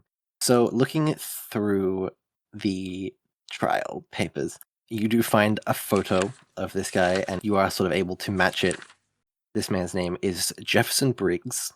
He is a convicted art thief and was conceivably part of the team with which Paul conducted some of his jobs. Oh my gosh, it's just like the Pop Tropica Island Black Widow. I don't know what that is. I don't You know. need to Help. stop Pardon today. me? You're too funny. Don't worry. Those who get it will understand. Keep it in. Make sure it stays in. I'll do The real ones will know. Like Amanda's like, I don't mean to pry, but what? Why? Are we biting off more than we can chew here with this mission? I'm just. I think that is not as simple than we thought it was. Not so clear cut. Looks like it's more, not only trying to get the lovebirds together, but also probably trying to protect some art in the Louvre, if I had to guess. Interesting. That's good to know going into this. If there's any questions anyone has, if you want a drink or something, I can make something really quick. I think. You got lemonade. You got lemonade. I do, in fact, actually. Lemonade. I'll also take a lemonade if you know. And as Rafi goes to get lemonade, Darcy's gonna turn to the rest of the group and go, "Okay, what the is going on in this?" Is there like a art mafia that we're about to like walk into? That's what I'm saying. This feels a little bit deeper than I. Oh my gosh! Thanks for the lemonade. Of course. I understand I've been a little vague, but I am happy to answer questions if you have them. So why do you know so much about this? Well, see, and now it sounds like I'm prying, so I'm sorry. no. I'm trying to find a good way to say this. My father was put away for about 5 years. Not for a crime that he didn't commit, but he was a part of the art world in that he would steal art. He had a good heart, and he wanted to return pieces back to where he thought they belonged. But it is technically not legal. And he ended up doing a job that he took the fall for. So I am trying to find who else got out and didn't take the fall, didn't do the time for what they were supposed to. Are those people, do you think, the same people that we are up against here? The men you guys encountered? If I had to guess, most likely. Are they going to continue to be more of a danger towards our lovebirds? Or us? Or us, yeah. I think that we are fine because we do not have a connection to the art gala and the Louvre like they are probably looking for. I'm guessing since, the lovebird Carmine has efforts there and works there, they were trying to grab an ID in order to get in. Carmine should be protection number one, but I wouldn't put it past them to try and get something out of the second lovebird either. Alright, well, all we can really do, I guess, then, is just continue with what we're doing. Yeah. And hopefully I feel like something's probably gonna happen at this gala. I'm not gonna lie. Hopefully, Duh. Sorry. well, yeah, but I know what genre I'm in, alright? okay, I'm sorry, Amanda. I was just trying to. If you want, we can go back to talking about outfits. That is something that, you know. Yes, let's have a good time. Just talk about outfits instead of the serious situation we may have gotten ourselves into. Oh, but thank you for sharing, Yes. Rafi. Of course, it is important to share with your team. Anyway, do you want to feed cream or sugar? Anyone want to? Yes. Decide? I think Rafi's gonna like call down to Cream and Sugar, who are gonna like fly down and like onto their arm, and they're like, if you want, there's little cups on the counter. You use them to feed. You know, if they get a little treat, and you know, since the day they did so well, I was going to give them a little sugar water treat. Yes. Yay! I would like to feed birds. If you pick up the cup, like they'll hop onto your arm and just like stick their heads in the cup. And, This is and handle. delightful. It's a joyous day.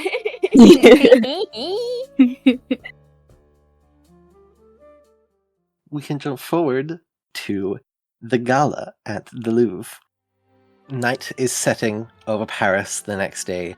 You have spent the day getting ready, getting things delivered from AIM, gathering yourselves, formulating some kind of a plan, with the knowledge going in that there might be something bigger going on here.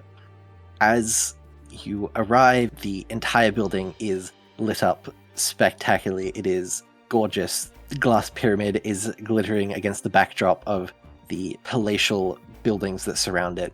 And as you enter in and are sort of led through, you flash the faux invitations that have been organized for you, and you enter in to this large ballroom. There is a stage at one end which is filled with this fairly expensive orchestra who are playing classical music. There are people milling around in gorgeous dresses and suits, drinking champagne and chatting amongst themselves.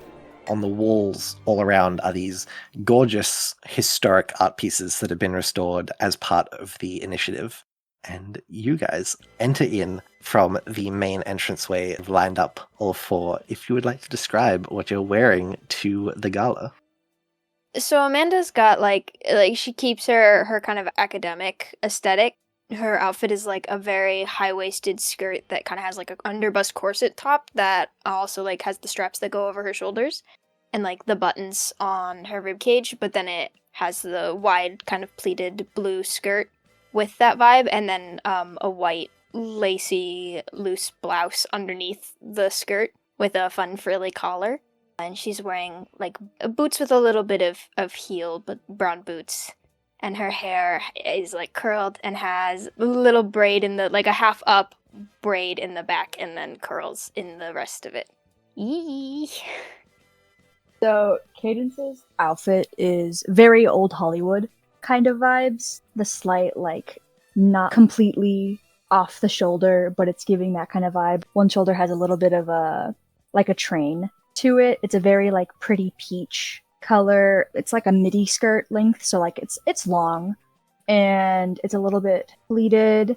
Her hair is like not the usual frizzy it's like curled into ringlets, and like the pink parts of her hair have been like pulled back, like a braided crown on her head. And she has a cute little necklace that's like gold and it has a cute little A on it, and her shoes are like a nice gold pumps kind of moment. That's her outfit. Darcy is wearing a black dress that has like kind of a slit going down like the right side, and it has like lace and stuff on it. It's mostly like just to showcase like her tattoos and stuff. And then her hair is mostly up, but like her two little pink pieces that she has in the front are curled, and she has like little, like I'd say probably like beads and stuff like in her hair that like are holding it up and everything. So yeah, she's slaying. Rafi has a little suit on. It's form-fitting, red, more tall in the pants, and they have this very fitted waistcoat. And in the middle of the waistcoat, kind of where like the chest area is like a little window that's like in a heart shape. and the material is like a crushed red velvet. And they're normally like curly hair is not up in that like little clasp, it's down, but they do have like kind of like a half up, half down with some pieces framing their face. And the gold glasses with like red lenses by their side. Yeah. And I think their umbrella is modeled to look more like a cane, where like if they like tap it, the umbrella part comes out. But for right now, it just kind of looks like a cane. Sum up, we're sexy. Oh, It's God. true. All of We them, slay. so sexy. Fan art right now. Don't worry, Card I on will. table. I will be making so much fan art, guys. Don't you worry. Mhm. And as you're swept in by this kind of people around, you can so see Carmine and Victoria. This is not really the kind of environment either of them necessarily find themselves in, so they're both a little bit excited and giddy. I realize I don't think I've actually described Carmine. Carmine has sort of tawny mid-tone skin and brown, quite curly hair, which is done in, similar to what Keynes was saying, the sort of ringlet style, off the shoulder, pale gold dress on at the moment, and beside them, sort of making googly hard eyes as they follow Carmine around, is Victoria, and she's wearing this sort of almost matching silvery dress. It's a little bit off both shoulders.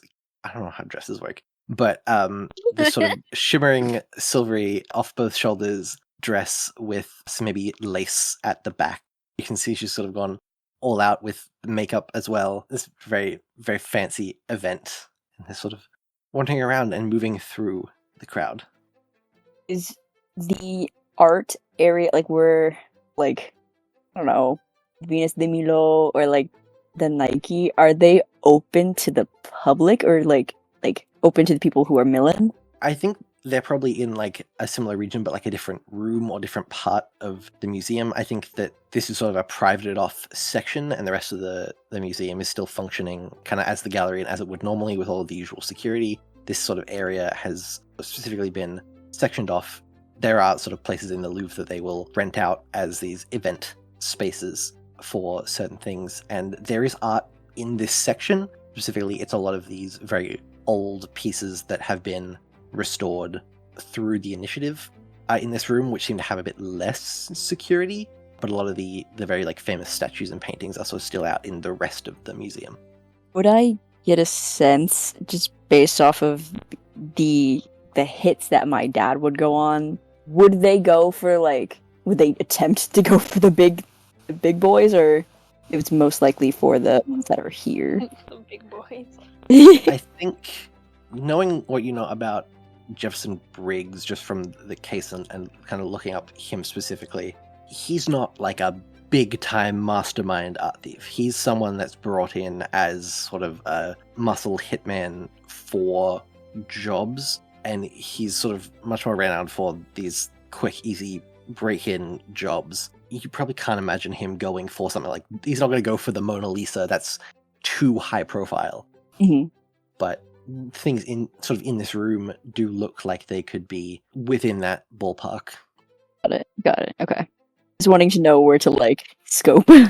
Yeah, that's fair. There's a lot of French and Italian pieces, specifically a few Spanish pieces as well, most of them ranging from the late 16th through to early 18th century. It's predominantly a 17th century exhibit, but there's a little bit on either side of those. There's actually one spot you can see where it looks like there would be a painting, that it is not there. The wall is just sort of empty, despite the fact it looks like there's kind of a standing plaque nearby. Hmm. My first instinct was to list off a fact about the Louvre. I don't know if Rafi would do that right now. Just fun fact.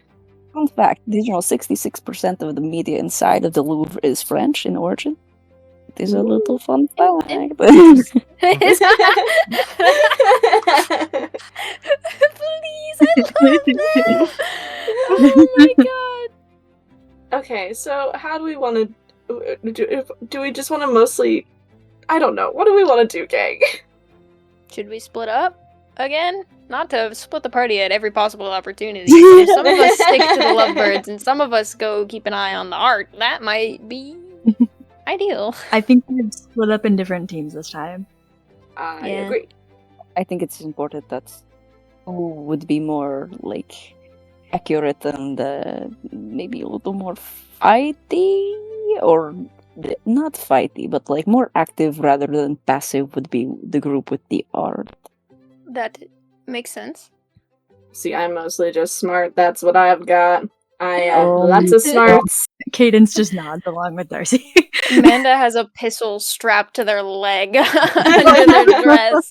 Which team do you want to put this bitch on? I have -2 to hard and -1 to finesse is what I'm trying to say. I feel like maybe Raffi and Amanda for this one. Darcy and Cadence. Yeah, this I one think Works that for works. me. Put the fighty ones together. Rah rah. We I can am fight. not fighty. I am -2 to hard and -1 to finesse. You know what? It's your lore. What? It's your lore. You get over here. Your lord, buck up and take it. All right. You guys like exiting the gala room specifically to go kind of further into the museum? I'm think going so. to look at the painting that looked like it should be there first, just real quick. I'm gonna Okay. follow. As you get closer, there is a little, like, not necessarily a plaque, maybe just like an informational card that sort of, like, these pieces, like, don't go here in the museum normally. They're propped up more, I suppose, on these little, like, standing, like a plinth is almost what I'm thinking of. But there's a little informational card.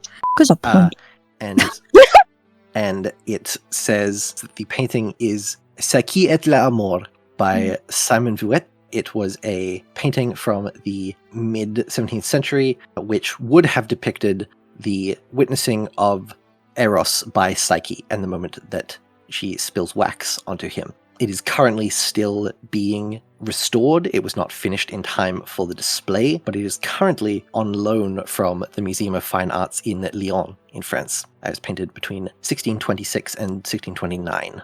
And is the sorry, not the Ruffy voice. Is the restoration inside the museum, like where they restore all the paintings, is that in the Louvre? Yes, there is a restoration department and wing within the Louvre. Thanks about that. Thanks about that. Thanks about them trying to get Carmine's ID card. Thanks about that. What do you say we go to the research area? Sounds like a good idea. As you guys are doing that, Darcy and Cadence, as people are mingling around, could one of you, Darcy or Cadence, roll me a pinpoint finesse roll, please? What's your finesse at? My finesse is +1. My finesse is +1. You roll it. Okay. Is it both, Connor? Just one of you needs to. You don't both need to, I don't think. No, I mean like both dice or just Oh, one both dice. Yep, both dice. Thank you.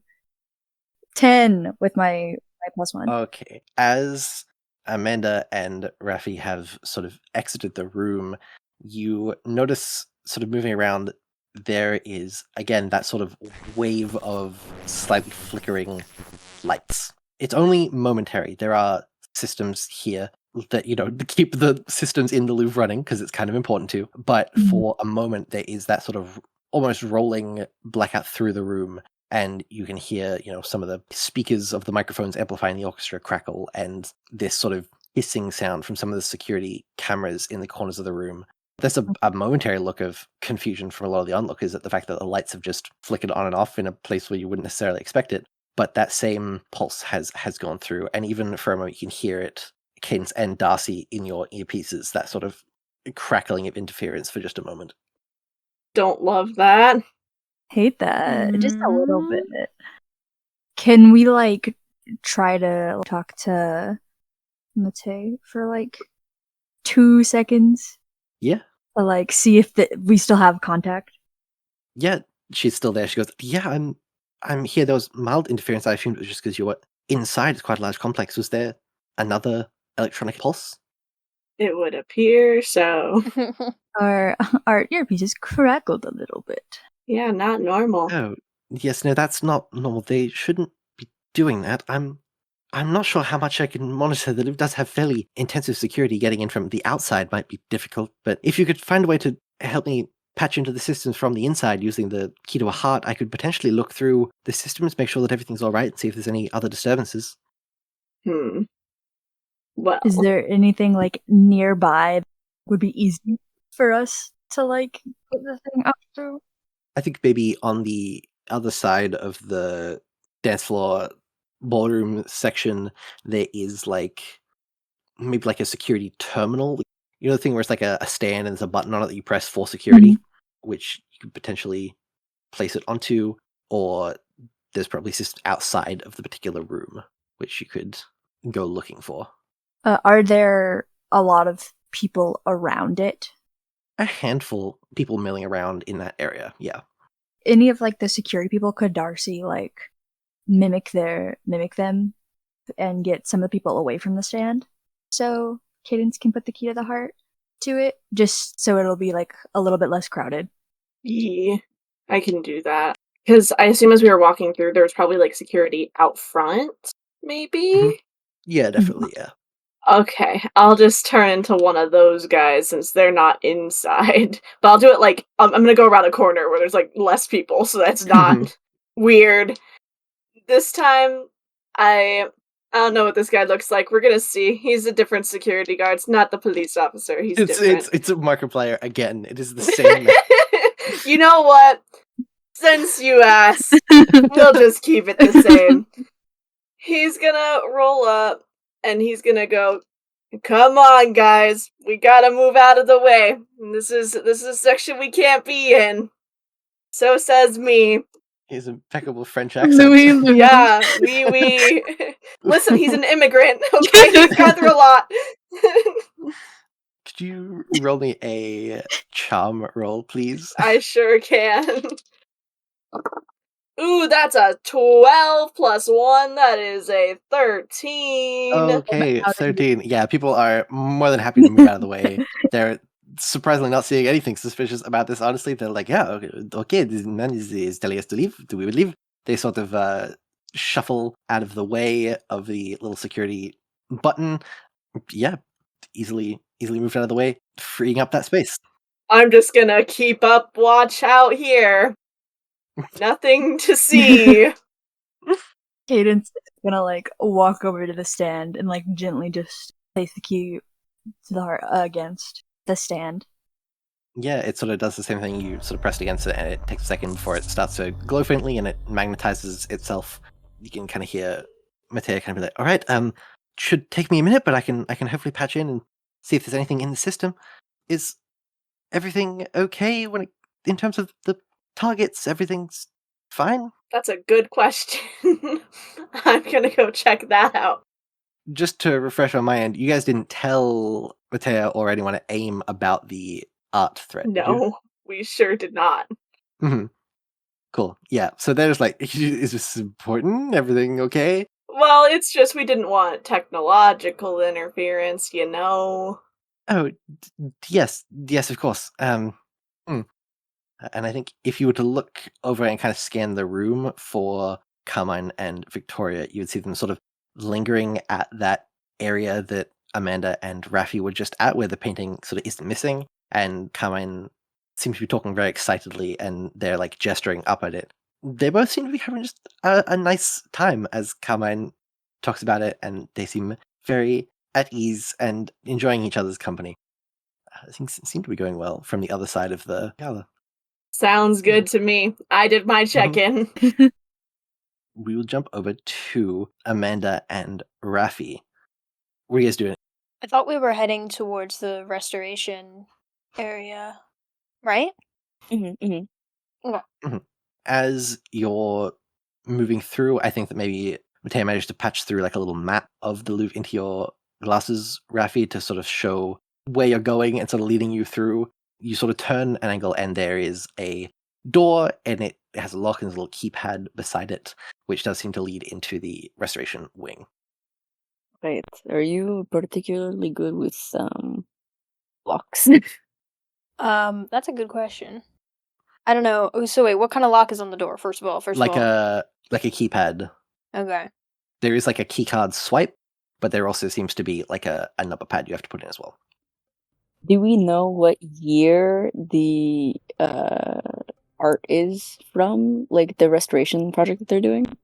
The restoration project is predominantly focused on the 17th century, so the 1600s. Do you think that it would be some date from, the art? That maybe worth a shot. I'm worried that if we try codes, it might lock us out if we get it wrong or have some sort of security system. I call into Matty and be like, Matty, do you think you could try working on this at all? Is this anything that you could figure? She sort of goes, perhaps in a minute. I'm having a bit of trouble getting into the system. It's probably just loose security. You can imagine it's reasonably tight given what's stored there. But yes, give me a minute, and you can kind of see the little numbers on the keypad start to like light up in various little sequences and sort of beep, and the little red-green flashing red a couple of times as remotely Mattea like cycles through combinations and things. And while that is happening, a security guard wandering through catches your eye and wanders over and goes, "Is everything okay over here? Can I help either of you?"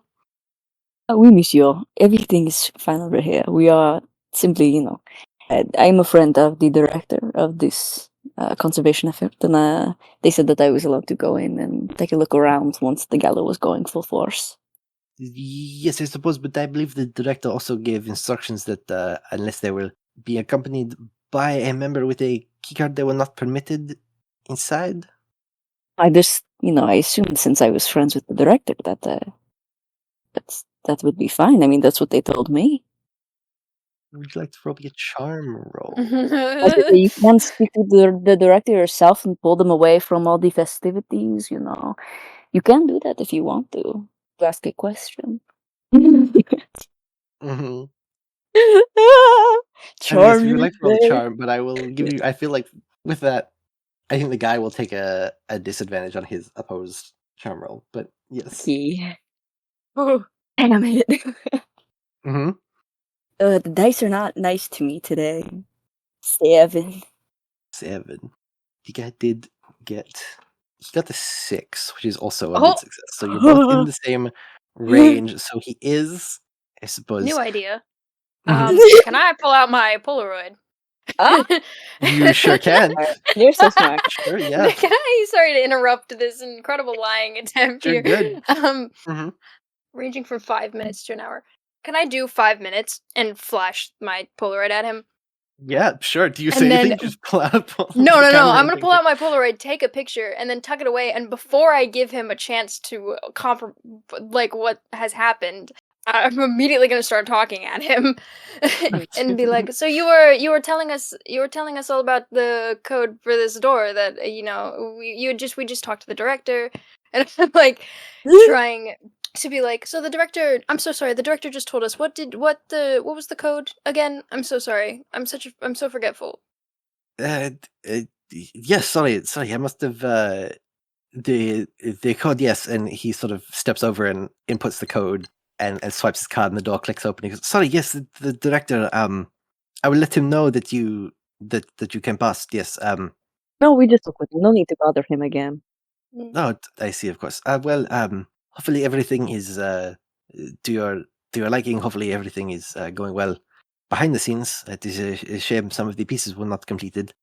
Thank you very much, and it was a pleasure meeting you. And then Rafi is just gonna take his hand in theirs and just give it like a I see you. You are a person kind of handshake that they know people working in this field don't get a lot. So He's very appreciative. He goes, yes, thank you. Of course, it is an honor to be working here and to do my part in this historic location. Yes, sort of nodding and wanders off, leaving you guys with the open door, I suppose. we go in, and I immediately am like, we should close this door behind us. I don't want us to be the reason Yes. that they get in. Yes.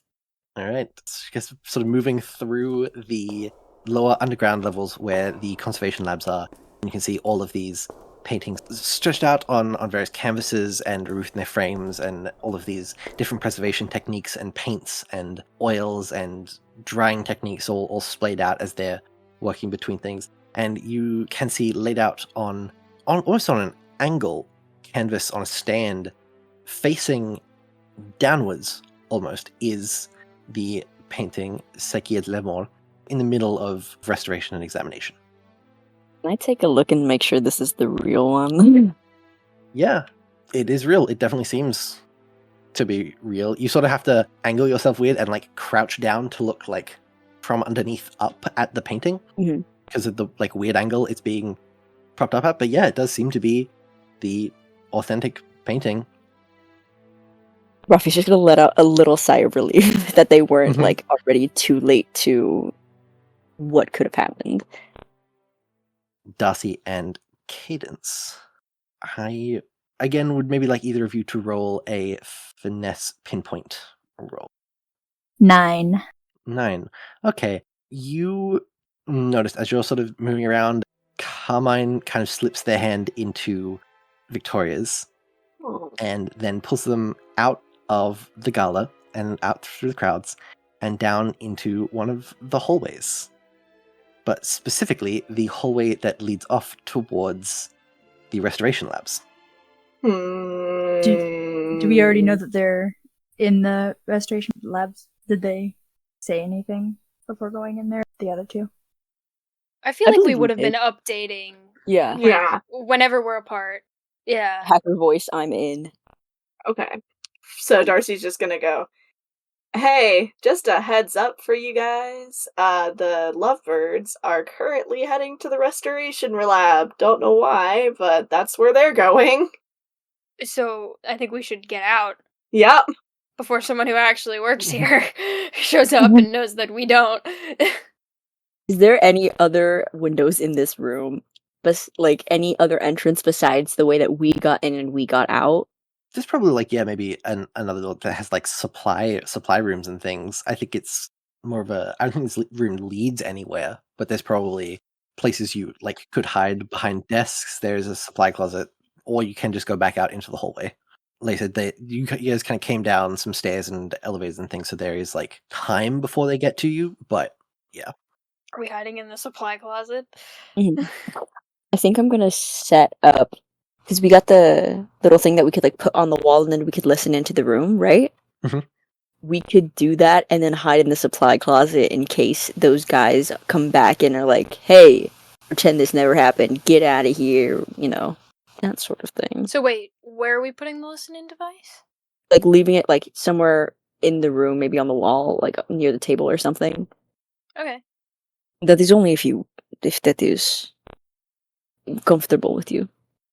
Yeah, yes, of course. I'll follow your lead. Very well. I guess we go in the supply closet. it's not like a small like this is the art restoration room in the Louvre. This is a very fancy supply closet. Is not doing it very justice. There's a lot of like Storage room. historical paints and very fancy, expensive art equipment in here. Yeah, and I think as you guys are in there and listening, you can sort of hear as Carmine and Victoria do come in, giggling and chatting between each other, and Victoria goes, "This is the one that you've been working on. This is beautiful." And Carmine goes, "Yeah, it's fascinating. The restoration is actually, well, mostly complete. The only reason it's down here is that part of the process is we do these sort of scans of the canvas with laser technology to sort of make sure that we're respecting the original layers, and there's something beneath it. Here, come here." They sort of take her hand and pull around the back where you can see the way it was propped up is not supposed to be viewing the front of the painting. They're viewing the back of this canvas.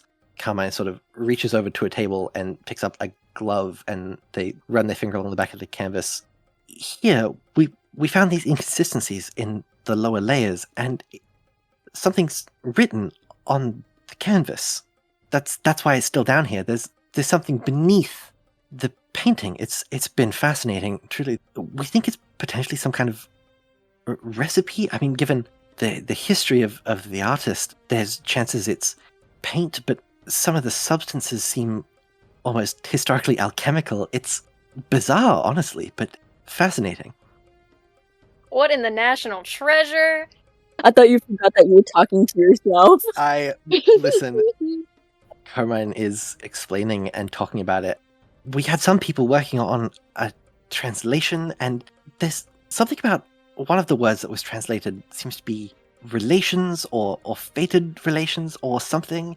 And I would like both Raphael and Amanda to roll me a wits roll, please. Oh god, I know this has something to do with goods or aim. Like, that's 9. Wait, I also got a 9. 9, okay. Hey, look at us. While you don't know necessarily what the connection to this painting is, you do know that before goods and before aim, there was, for most of the medieval period in Europe, an organization known as the Order of Fated Relations, which was sort of the precursor to both. In the 1700s, there was some kind of attack or downfall on the order, which led to it splitting and separating essentially into the various Cupid organizations that exist today. It was the direct predecessor to both goods and aim. It was this medieval secret society which worked to live on the Cupid legacy. They are mostly famous for sort of pioneering a lot of the techniques that Cupids still use, specifically including the love and hate concoctions that are solidified into love bullets and hate bullets. Interesting. Are you picking up what I am picking up? I think I am. Not sure if I like what this implies. Great. As this is happening, back upstairs, Darcy and Cadence, you start getting the message back from Maddie in the earpieces, and suddenly, Agent, there is something in the system. I'm not entirely sure what. Where are the lovebirds? You should get out of there. Anything you can do to get out of there, right, no. And then it crackles and cuts out as another wave of that blackout rushes through the building, and all of the lights shut off. I am filled with fear. You can hear somewhere in the building, up in the gala level, the smashing of glass and shouting as people are busting into the room and pushing through the crowds. You can see lights clicked on as security are fumbling around to try and see what's happening, and these figures in black combat gear and masks are shoving through the crowds and racing down towards the restoration wing. I'm getting my gun out. I think Ruffy's just gonna be like, that son of a bitch, and then he's gonna like open the door, undo like their cane thing with the umbrella, and in the restoration now, the second that the lights have gone off, Victoria lets out a scream. Carmine, panicking, freaking out, pick her. I don't know. That's not supposed to happen. The lights down here are kept on at all times. The environment and climate are kept incredibly precise. You can see they have sort of clung together in the darkness. Hello, I'm here to help. There are people who are coming down here. What are you doing? Why are you in the painting supply closet? Why do you have an umbrella? We're here to help. We're here to be help. What exactly is going on? I need you to look. Not look at me. I need you to listen to me, okay? This spot has been targeted by a group of art thieves, and I want to make sure that you two are as safe as possible and that the art is as safe as possible. So, if you would please either go in the corner or go into the supply closet to protect yourselves, but I not have you. How do we know that you're not going to steal the art once we're in the supply closet? I'd like to invoke don't shoot the messenger upon revealing a part of truth. The target you were speaking to sees you as forthcoming. It is more than the trust. That's fair. All right, you got me there. You do have that move. You're serious.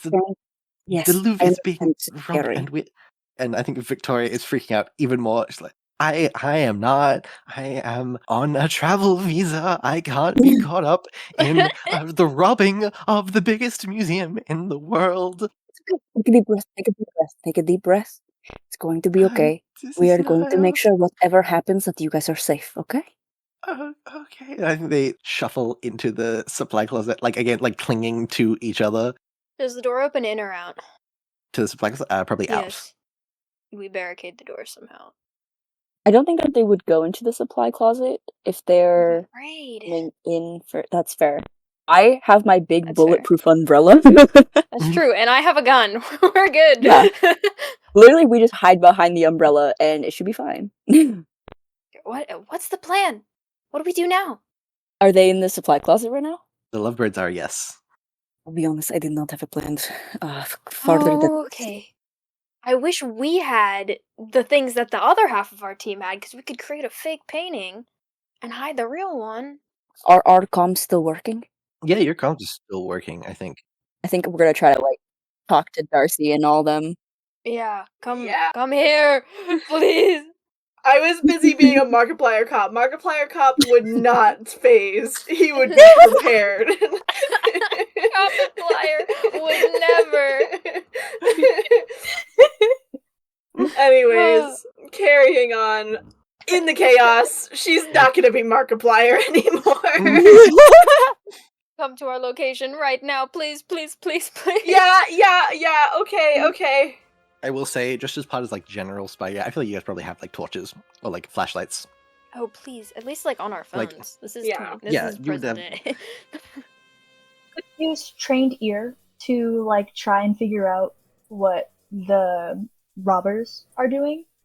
Yeah, they're moving towards the restoration wing. You can hear some of them kind of split as they hit the hallway to get further out back towards the entranceway and to block off any attempts at external police and security interruptions. But for the most part, there's a handful, maybe 4 or 5, that do just go into the restoration wing. Cadence isn't very good at like fighting, but I know that isn't Darcy better at fighting? She's a decent amount? okay. She's aight. Not great. She's aight. She has a -1 to hard, if that's anything, so she can do it, but not great. Help! Come here, please, please, please. Yeah. I please. know. I'm Both trying to down there, figure we out can what figure to out- do. We can figure something out. I have an idea. Ideas. What's the idea? Not for y'all. Oh, Is there a possible way we could somehow like trip them? If there's something like my brain is going straight Home Alone, and if I can somehow find marbles on the floor or a tripwire or something that I can makeshift into some way to trip them up at the door, Is there like because we have the advantage of being in here and they're not expecting us in here, I assume. If it's dark in here, I feel like anything I could stretch across in front of the door. Yeah, I think there's probably some rope or even just like painting wire, like for hanging paintings. There's definitely Yeah. some of that in there that you could, string the front of the door. This is my thought. Okay, yeah. So as Darcy and Cadence are sort of giving chase to the thieves, they make their way downstairs through the restoration wing and kick open the door of the specific room that the painting is housed in and that Amanda and Raphael are waiting in. If you've done that, then maybe the first one to barrel in does just trip over the wire Hell and just yeah. like hits the deck. And I think as they hit the deck, a gun is like knocked out of their hand and hits the floor and like does go off in the room. It doesn't hit anyone or anything seemingly, but it does go off and is scattered across the floor. Can I grab it? Yeah, if you want. And I think you can hear in the supply closet as Victoria and Carmine scream. Shh. Oh. Be quiet. Oh, What is yours? worrisome. Once the first person has come inside, the rest are made aware that there is a tripwire there and do come over it. And I think one of them steps forward.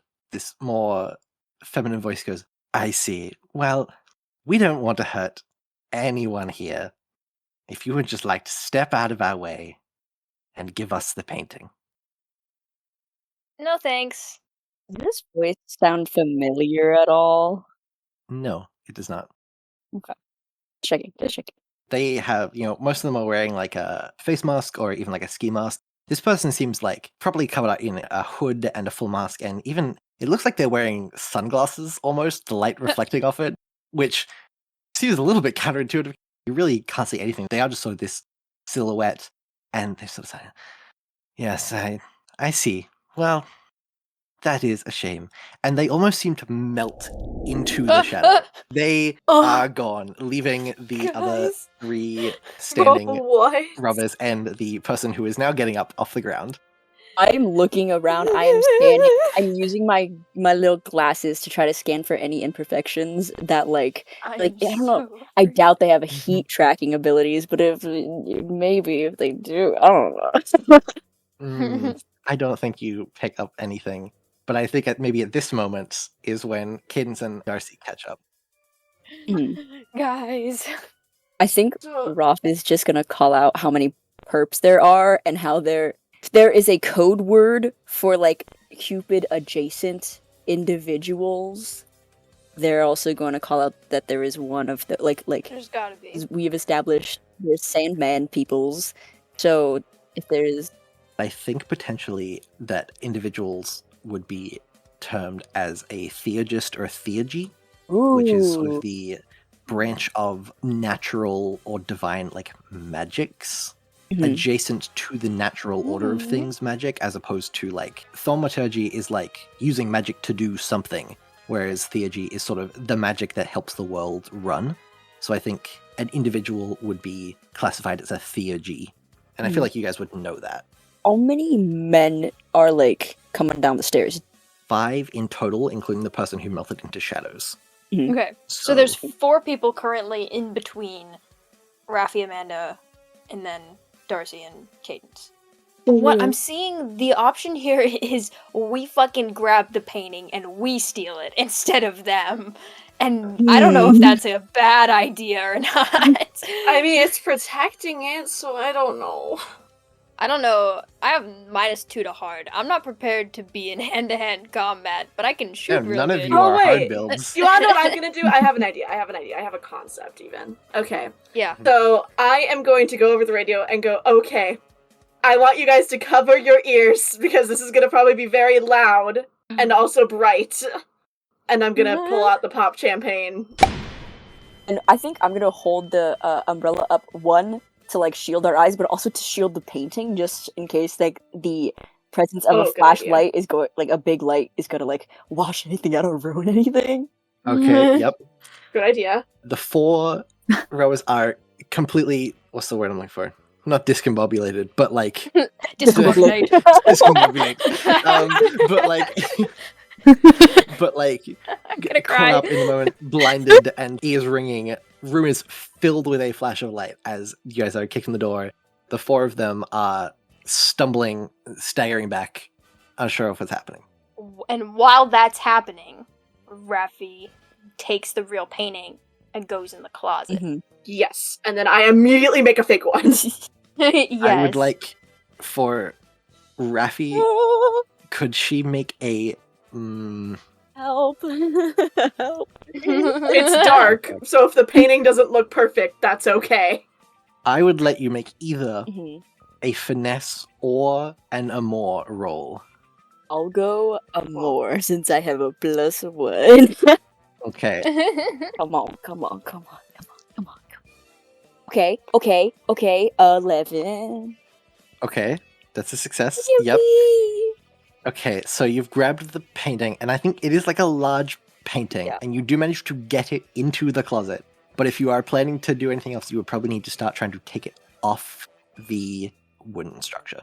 But you do get it into the closet, and I think as you drag it in, Carmine is like, what the hell are you doing? That's the painting. What are you what's going on? We either have it in here, or it's taken out there. So, this is the options that we have. Do you like the option that I gave you? Fine. And they kind of curl back in, arms wrapped around Victoria, hunched in the corner.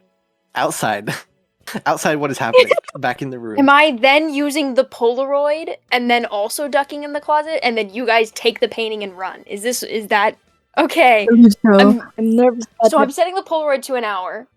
I'm nervous about that person who disappeared, but there's nothing else we can do about them There's yet. not We what can't to do anything about it. That's why I'm staying. Yeah.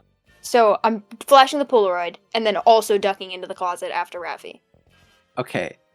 And in that moment, that's happened, and now I turned into a security guard. you turn into a security guard and have the painting and are running back through. Okay, I think I'm so sorry. No, this is good. This is wonderful.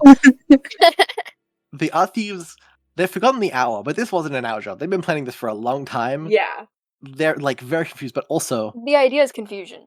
they are incredibly confused. But also, that is now a security guard running away with the art piece that they are being paid a lot of money to steal. So I think they are giving chase for Slay. the two of you and back up through the halls. I would maybe ask. This honestly might be a hard roll because it's They're physical sprinting, carrying exertion. a heavy You are painting. sprinting. Yeah. Yeah. I always get Darcy in the hard situations, and she's not even a hard build. Tries. I guess they're not technically carrying a heavy painting. I was wrong. No, carrying they're a not. fake one. I think, but you're still like sprinting through Chasing, the yeah. museum. Yeah. Yeah. A 9 for me. So I got the negative. 4. Alright, okay. I think that Cadence is pulling ahead, and the thieves do like start to catch up. I think what saves you is the fact that you do the illusion where you drop the painting and you kind of Yes. keep running, and it means that they now don't think you have the painting. Aw. But the second you like run off and get a little bit away, you are like exerting so much energy to like keep up with Cadence and to keep running that the painting like disintegrates back into sand as they're like crouched down, and they do start running. I think that 2 of them run back towards you, and 2 of them maybe head back towards the restoration wing. Sobs. Okay, I'm gonna round a corner, and I'm gonna make Okay. another one really fast, but meanwhile... Could you guys have radioed the second that they like break off Yes. from you? They're coming, 2 coming your way. What do we do here? Do we try and get back out before they get back to us, so we're not cornered in here? I think the best bet is to do the sleeping bullets on them as they come down. If there's only 2, it should be better often not. Take my umbrella. I will stay in here with lovebirds. Okay. Little RP things, but I don't think that's important right now. Oh, well, I mean, it depends. What were you gonna say? I was just gonna try to calm down the lovebirds because we are at the end of the day trying to make them fall in love. You. I mean, you can try if you want. Oh, that part, man. I kind of like crouch a little bit and I'm like, are either of you good with animals? Do either of you like animals? What kind of a question is that right now? I have these 2 birds with me. They are important to In the museum? listen. They are important to what I do, but I cannot put them in danger at this moment in time. Would either one of you like to hold them and keep them safe from me? I think maybe Victoria is like, all right. If we need to, is that gonna help at It all? is going to at Do we- least have one thing out of my mind where I don't have to worry about them on my person. Okay, sure. And yeah, she maybe like holds out a hand tentatively, like shaking a little bit. And I give her cream and sugar. And this Hmm. isn't the move that I have, but party foul. If you can give me a description for why party foul would work, I'll give it to you. Okay. So, using your trained extensions, my birds, I'm able to cause a distraction in a given area that forces the 2 of you choosing to share a space. They're already sharing a space, but I am causing a distraction from this moment of like high tension by trying to like let them redirect all of that nervous energy of not being able to do anything to have something in their hands that they're able to feel like they're doing something with, like taking care of these birds. That's my pitch. You know what? I'll take that pitch. I think that's a good Yeah, pitch. I please. think that maybe they each take one and are each like cradling this bird as they're like, I think maybe have sunk down to the floor in the corner of the closet and are like leaned against each other, heads on shoulders, just like holding the birds. They're very friendly birds, so they like will move their heads like into kind of like wherever they're being pet or something. Like they fluff up a bit. They're very good birds. That's a cute moment. Meanwhile, outside, I Amanda, you are have a question. yes. Are there certain forms that my weapon can take? Is there like rules here? If you want to pitch a form, I would say that you could have it. It's a magic weapon. A shotgun. Is that I think you could, yeah. Yeah. This is what's in my brain. Mhm. Yeah, Yeah. sure. the lights in the entire building do kick back in, and you can hear alarms blaring through the entire loop the second that the systems come back online. And also at the same time, suddenly back in your ear, you have Maddie being like, "Get out of there immediately! Abort mission! Get the lovebirds out of the situation! Get everyone outside now!" Same time, these two thieves are barging into the room in front of you. I'm shooting them. I am shooting them. Okay, the second you trigger it with the sleep bullets, they morph to change the barrel of the gun. It is like a shotgun spray of this swirling blue and purple and black sand that envelops these two thieves, and they just drop asleep. Fuck yeah. Oh, guys, I'm stressed. In a good way. So you have eliminated the immediate threat of these couple guys. What do we do, guys? What That's a now? We have the great painting in the closet. question. Great question. My thoughts are the next thing is to get the lovebirds out. I don't mind staying behind and trying to protect the With the painting. painting? Yeah, staying behind with the painting. Okay. We just need to get the lovebirds out ASAP. Yeah. Can I give?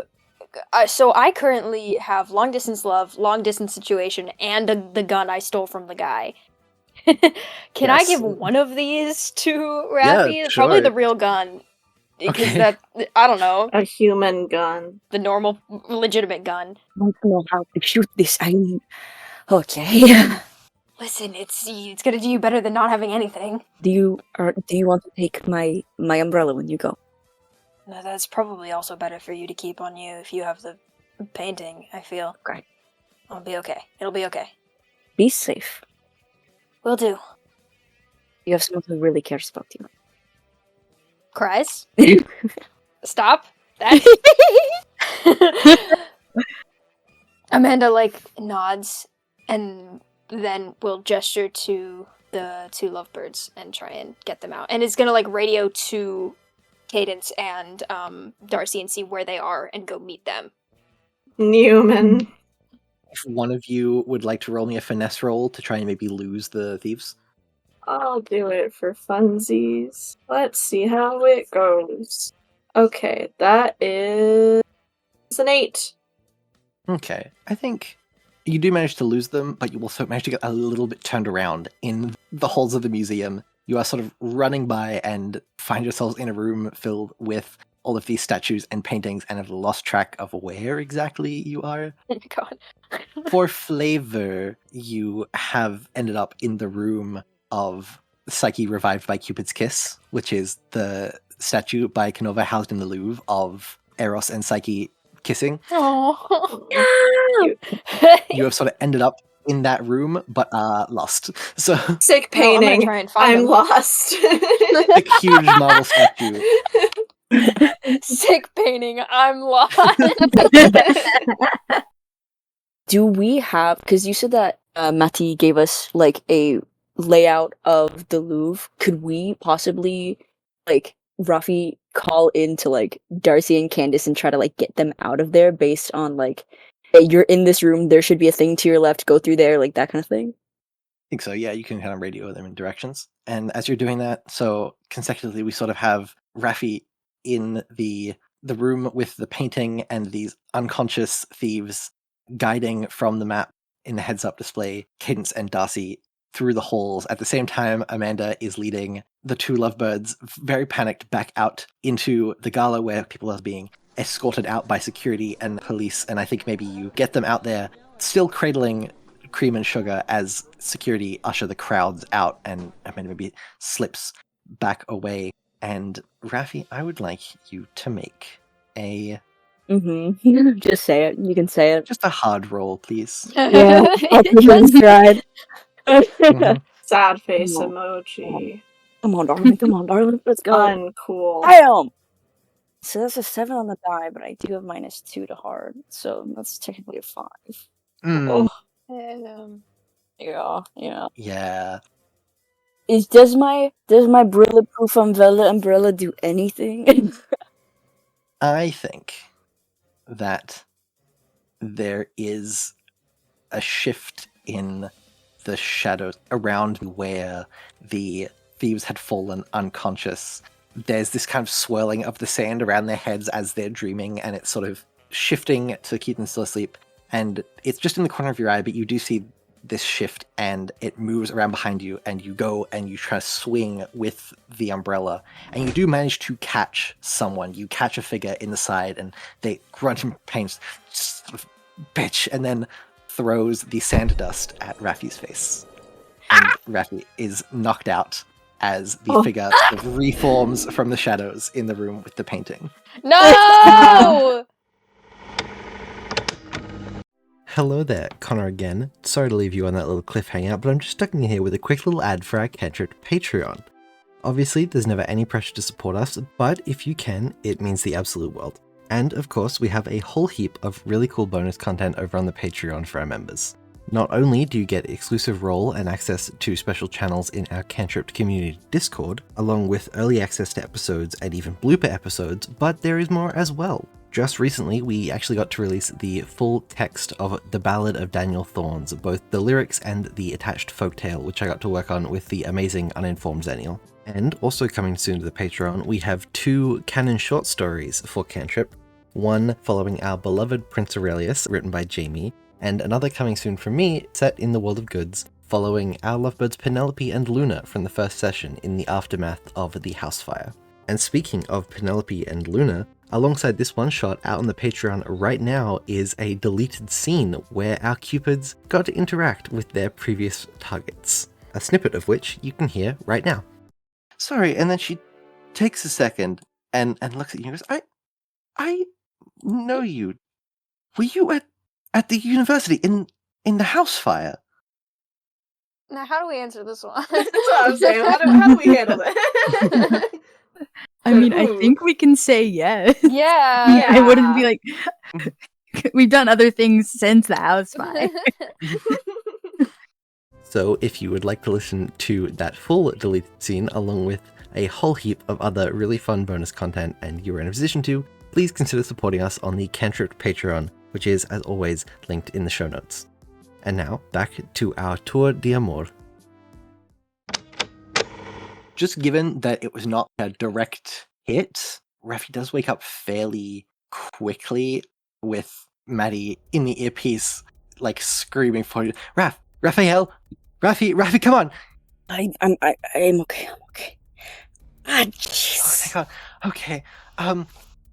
Where is everyone? And like, this is on the open mic to everyone. Just like, where is everyone currently? Good fucking question, man. Scattered. Raffi, I think as you look up, you can see that the painting has been taken from the stand, like rolled up and run off with. And I think maybe you can hear the echoing footsteps still in the restoration wing. Oh, I'm going after. Tell us where you. Tell us. I say, where you're going. heading up the stairs out of the restoration center. As you're running past, you can see little like wisps of this sort of smoke as you're running, seemingly from the person in front of you. However, you manage to hit them with the umbrella seems to have at least hurt them enough that they are slowed down and they are stumbling. Can I tell you what I want to do? You can, yes. My little plan. Okay, so I'm scared. I have an umbrella, right? Mm-hmm. It's closed. One would say it's almost like a projectile. Mm-hmm. One would say it's vaguely javelin shaped. Exactly. Almost. I would like to javelin my umbrella. I think you emerge into the actual halls of the, like out of the restoration center, and you can see them running. And I would like you to maybe still a finesse roll, I think, for the ranged weapon. Ness, that's -1. I got an 8. Okay. It sort of clips their ankle and they stumble. And I think as they've stumbled, the glasses that they were wearing have fallen off their face. And as they glare back at you, you get a glimpse of the most green eyes you have ever seen in your, like, almost neon glowing green eyes behind these glasses that just glare at you for a second. I'm snapping a picture with my little glasses immediately. Yep, go snapping a picture of these green eyes just glaring at you. Rest of the face still covered, but they glare and then dart into a section, and instead of continuing down a hallway, just crashing through a window leaping out through a window into the courtyard, hitting the ground, and sort of rolling a little bit, not particularly gracefully, but then getting up. And the view of how they're moving once they're outside and on the ground is, it almost looks like they're glitching forwards in a way. There's every few steps there is this mass of shadow and sort of black and green smoke that picks them up and jumps them forward, and you would probably recognize this is something that Cupids can do. This is, at least with Goods, one of the Lofen specialities, this sort of using shadows to project yourself forwards and dart out of places. But whereas that's this very sort of fluid melting motion, the way this person is moving is jagged and glitchy and aggressive as they're moving through the courtyard. I know I wouldn't get a sense if my birds are outside because this is not D&D, but I think Rafi's gonna jump out the window and try to call their birds to them with a little whistle. Birds were with the lovebirds, right? Yeah. Yes, they were. So if the lovebirds, I'm like, theoretically, if the lovebirds are being ushered outside and the birds are outside, and if like Rafi did that little call whistle. I think, okay, here's what I will pitch to you. If you jump out and do the whistle specifically to call the birds back to you, it will call the birds back, but you will not get the chance to make a save for the leaping out the window, and you will take the damage for hitting the ground. Or you can jump out and roll the save when you hit the ground, but won't be able to whistle for the birds back. Does that seem fair? I feel like that seems fair. I'm just trying to make a character decision right now. Yeah, that's fair. Because me Beetle, I have an idea of what I want to do, but I'm like, would Rafi do this? Yeah, I think they're going to take the damage. You take, okay, just 1 point of heartache. Okay. Which is the damage just on your sheet. All right, so that I am. You can sort of hear this loud cooing in the distance, and cutting away, Carmine and Victoria are holding onto these doves very tightly, and suddenly the doves start aggressively fighting to get out of their grasp and slip out. And I think both of them are very surprised, and Carmine is just like, okay, well, now we gotta leave. But Victoria starts running after the birds. Like, no, the person who told us we had to look after the birds. And the two of them are now kind of running across the courtyard after the birds. I do think wherever the rest of you sort of made it to, you see outside a window on the ground floor, Raphael just, like, first of all, this strange shadowy figure, and then you see Raphael just hit the ground, like, crumpled outside. You can break windows, right, Ren? Can we... I want to go over to there. You do have a long-range weapon, by the way. I do. I can shoot out the... I need the window to be broken. Cadence! Can you break the window? Cadence is gonna pull the resonator fork out from her hair and is like going to gently tap it against the window. Once you do it, and it does like the tuning fork thing where it is like resonating, kind of humming, and the hum sort of almost builds up in pitch slightly, and you can see on the little like screen on the bottom of it, almost like little bars as they're like shifting like up and down, like you would see on like a sound wave, and like it hits a point and then it like beeps at you as it's like resonating at this very high frequency. Cadence is gonna hit the window again with the this thing, like, it doesn't just shout out, like, it is more or less disintegrated. There is a shower of, it looks like glitter at this point, this tiny fragmented glass that just rains down in front of you, opening out into the courtyard. While she was doing that, I was switching my gun into sniper rifle mode, and now I'm shooting sleep pellet. Would the birds have gotten back in the time that like took for the sync up to happen? I think you'll be able to see them flying towards you. I make a move to try to keep the person in the area. Yes. I would like to use Party Foul. Using my trained extensions, I'm able to cause a distraction or unfortunate accident within a given area that forces those of your choosing to share a space. I want to share a space with this person, and I want my birds to peck at their head. I love this. This is great. This is fantastic. You guys are watching, and Raphael kind of like from the ground and makes this like sweeping hand gesture towards this running figure, and these two pigeons essentially dive bomb at them, like swooping magpie style, swooping, pecking at this person, and you can hear this kind of shout and this swatting around as I don't know if it would force them back, but it's definitely stopped them in their tracks. Mhm. I'm trying to catch up. I'm shooting. Yeah. Shooting? Okay, make your shot, please, Amanda. Oh, 7? Wait, +2. 9. 9. Okay, that's mixed success. It's okay. The bullet grazes them. They do hit them, and you can see visibly as it hits them, and they sort of slump and they stumble, and they are being mobbed by these birds and worn down and still sort of glitching, and their entire movement sags, and even the shifting shadows around them seem to slow down and become this groggy black mass that's just writhing. And as the group of you are sprinting forwards, you can see as security and police are surrounding the area, and you see they have the painting rolled up in the leather protective tubes, and as you get there, they are trying so hard to swat at it and swat away that it slips out of the grasp and rolls along the ground. Grabs it. My birds grab it. Both of them grab it like Cinderella, or well, like, I don't know, bird style. Bird style. Oh. Possible. Do I roll for my birds? I don't think you need to roll for the birds. I think the birds can just do it. Yippee.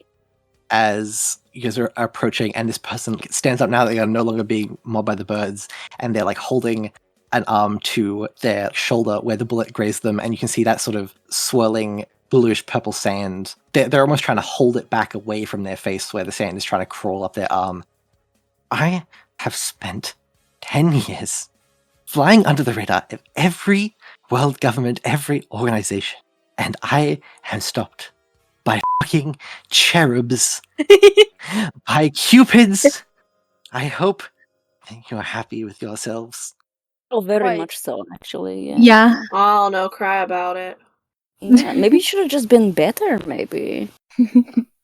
I don't know. I'm not one to give advice, even though, we won over you, but I'm just saying. Imagine spending 10 years on something and failing at it.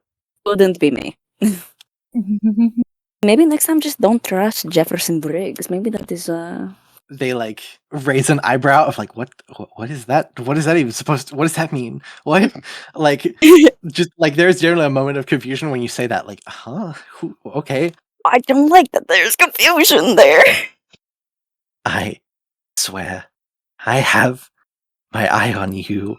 And for a second, those green eyes seem to flare and even brighter in a helicopter flying above, and the spotlight sweeps across. And as it sweeps across, and for a moment, the light dims, and they seem to melt into that and vanish, leaving you guys alone in the courtyard, but with the painting.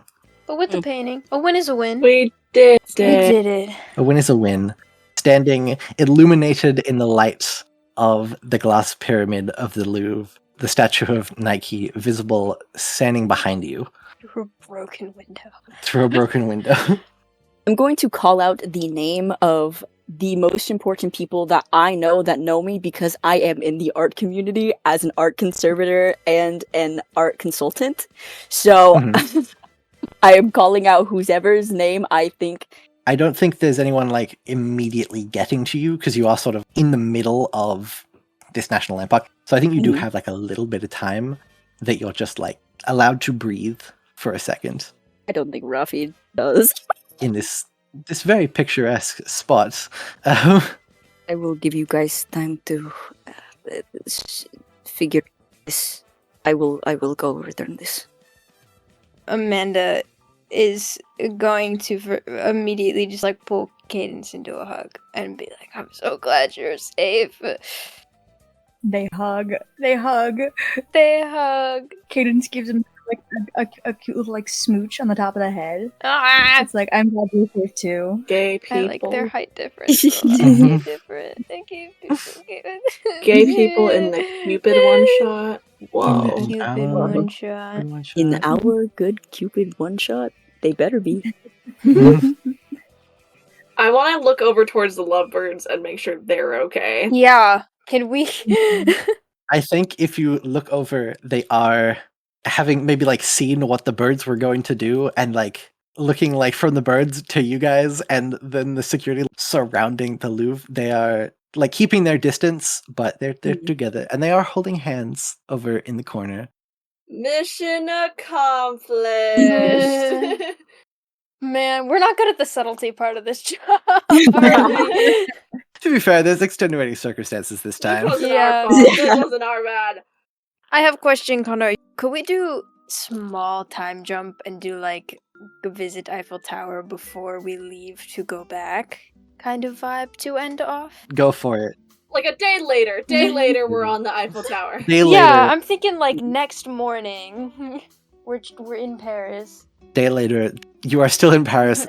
AIM is doing its very best to clean this up, and this is a very hard thing to clean up. The fact that the biggest museum in the world was just robbed, and their agent and a bunch of international agents that do not work for them were present and involved in the scene. I think that they're trying to run databases and find anything they have on this green-eyed figure and not really coming up with anything. The rest of this robbery team has been taken into custody and is being questioned. The only thing that you sort of get from them is being hired by a person or organization that they refer to as GEM. Mhm. And that is sort of it. But you are kind of given this time before they take you back and send you back home to just exist while still in Paris. Is the group hanging out together? I think so, yeah. I think we're all... If you guys want to hang out. We're like hanging out at the Eiffel Tower, perhaps. Mm-hmm. And I think if the group has been like chatting and hanging out, having a fun time in Paris, and kind of like saying goodbye to Raffi is kind of cute. Like, but then after a bit, Amanda's gonna like make like look at Darcy and Raffi and be like, "Well, Cadence, do you want to check out the top of the Eiffel Tower? Do you want to go up?" That sounds like a lot of fun. Let's go do that. Yay! And then Amanda will take Cadence's hand and go check it out. Mhm.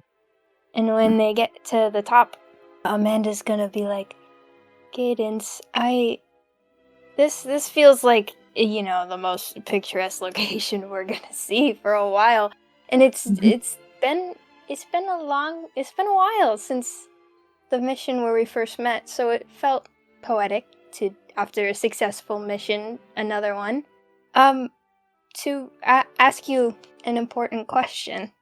And then she's gonna get down on one knee and open her little ring box. "Cadence, will you marry me?" Cadence is just gonna like drop down to her knees as well and just like pull Amanda in for a kiss and just go yes, yes, yes, and just Yay! like Amanda just like all over the face, just like kiss marks, just everything, just being so happy. I love it here. I love gay Them. people. I love gay people. I hope they have a good time. I hope they're so happy. Gay people, they are so happy. I love them. I'm just imagining Darcy and Raphael at the bottom of the Eiffel Tower going, "Woo! Yeah!" Oh, cute. Yay! So they were dating. I wasn't sure. You didn't know? No one told me. I just thought that they had, you know, they had crush on each other. That's Dude, what your I thought. radar is off. No, I knew they were like they liked each other. I did not know it was official. They literally... okay. Hey, listen, we kissed each other on the cheek, hello and goodbye in France. Like this is it's a little different. Okay, fair. But I'm sorry, I could not be a better guide around the city. I feel like we didn't see much. I mean, we didn't really have the time with everything going on, so it's fine. You know, At least we have kind of a happy ending, despite how things went down. yeah. And if you guys are ever back in the area, I could always I could always show you guys around, or show you around. Darcy's gonna kind of raise an eyebrow, and she's gonna go, "Yeah, that could be cool." And she's gonna keep looking up at them, and she's gonna go, "I'm glad that they got their moment, though." Me too. They seem like they're going to be very happy together. Yeah, I hope so. So I think a couple of days later, after everything settled down and for the most part, AIM is happy to have you off their doorstep and back in the US, the three of you are called upstairs back to Charles Heathersley's office. And he is sort of sitting on the end of his desk, trying to keep a very calm facade. And I think that Paulie is probably also there, looking probably a lot more calm. But the three of you are invited in, and Charles kind of goes, "Well, I'm glad to have you back, agents. Surprisingly, that went somewhat well." You. What? Surprisingly? What the hell? I didn't. I'm You didn't let me finish. Hold on. Despite extenuating circumstances, AIM seems to be open to future collaboration on issues such as these. Not necessarily grand art theft, but on romantic matters, at least. This was successful. Thank you, all three of you, for helping things go as smoothly as they could have given the circumstances. That's what we do. I actually believe that there are some visitors here to see you, and Wow. a separate door opens up, and both Raffi and Matea Cheroni step inside, and Maddie sort of claps and goes, "Hi, I brought a little gift," and she throws something to you, Darcy. I catch it. The keys to the Pink Aspen Mountain. Darcy is so happy. She's Darcy's so excited she figured- peeks the mic. She does. I figured it would probably get more use over here, considering, the open roads and everything, and most of our missions aren't quite as extravagant as the one we just went on, so... You know what? It's in good hands among my other vehicles that I have. I don't doubt it. And Paulie even steps forward and goes, "Listen, I'm real proud of you kids. You're really doing us proud here. Maybe to celebrate, we get a bottle of non-exploding champagne this time and make an event out of it. This is a special occasion. This is a new step forward in matchmaking worldwide." And Charles sort of goes to agree. And as he does, there's a flicker to the lights. And the lights in Goode's HQ shut down, enveloping you all in darkness. The large screen on the wall of Charles' office crackles into life. And looking down at you from this large projection is a woman with shortly cropped dark hair and the brightest, most neon green eyes you have ever seen glaring down at you from this massive screen. And the voice crackles through the speakers, digging into the sounds around you. "I told you I would be watching, Cupids. I had wished it wouldn't come so soon, but let's be honest, the forces of love, as you call it, were always in need of elimination. I would prefer to have been more subtle about it, but if you're going to get involved, you need to learn to play the game. Enjoy your love while it lasts. I'm excited for your engagement. But remember that the green-eyed monster has its eyes on you." And the screens shut off. Elsewhere in the building, sirens are blasting, and there is so much shouting and screaming. Paulie is frantically tapping at an iPad screen. The systems are down. We have no outgoing lines. Any agents have lost contact. I don't know if other organizations have been breached. And Charles goes, "Other agencies aren't our priority right now, Paulie. So my daughter is out in the field. If I can't get a message..." "No, Paulie, listen to me." And he kind of grabs Paulie by the shoulders. "There are hundreds of agents cannot contact, and the only agents in any position to receive any orders right now are in this room. Until further notice, the Broken Hearts Protocol is enacted. And that is where we are going to end Holy today's fu- one-shot. Honor. Of Goode's old-fashioned Honor. school Honor. adventures. Villainous, villainous, I'm evil, losing my marble. evil, Honor. devious, evil, devious. Points finger at you. Points finger at you, Tangley. How dare you? How dare you do this? Honor. I'm excited for you guys to see some more of GEM in a future installment. I hope you guys enjoyed. What the hell, man? Not the Tee. cliffhanger. Not the The cliffhanger on cliffhanger. something that we won't pick up for God knows how long. What the I hell? don't know. How does Valentine's Day sound? Maybe. Stop! Stop! Stop! It's like a long away. You can't be doing this, man. You're being really homophobic right now. Thank you so much for listening to today's one shot. I had a great time getting to plan it, and I hope you guys enjoyed playing and listening along. Remember to leave us a review and give us a follow if you're listening on Spotify, and to like and subscribe if you're watching on YouTube. It helps us out a ton. You can also comment. I don't have anything to comment. What should people comment? I didn't think of that far ahead. Comment. Hot to go. Comment hard to go. Comment hot to go. Congratulations, Your favorite. Amanda and Yeah, Cadence. Comment. Congratulate them on their engagement right now. Congratulate Do it. Amanda and Cadence on their engagement in the YouTube comments if you're listening on YouTube. If you would like to go the extra length to support us, you can support Cantripped on Patreon, where for only $5 a month you can get access to not only every episode several days in advance, but also a host of additional content, including bloopers, behind-the-scenes information, canon short stories, and a whole bunch more. If you're particularly interested in the Cupid side of things specifically, you can get both the updated Matchmade playbook, world info source booklet, and extra classes, as well as the bloopers episode from the first one-shot over there on Patreon.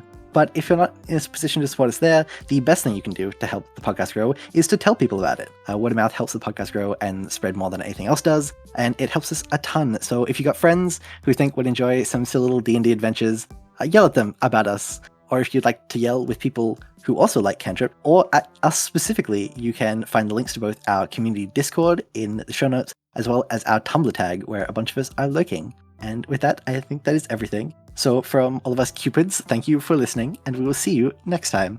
Bye. Bye.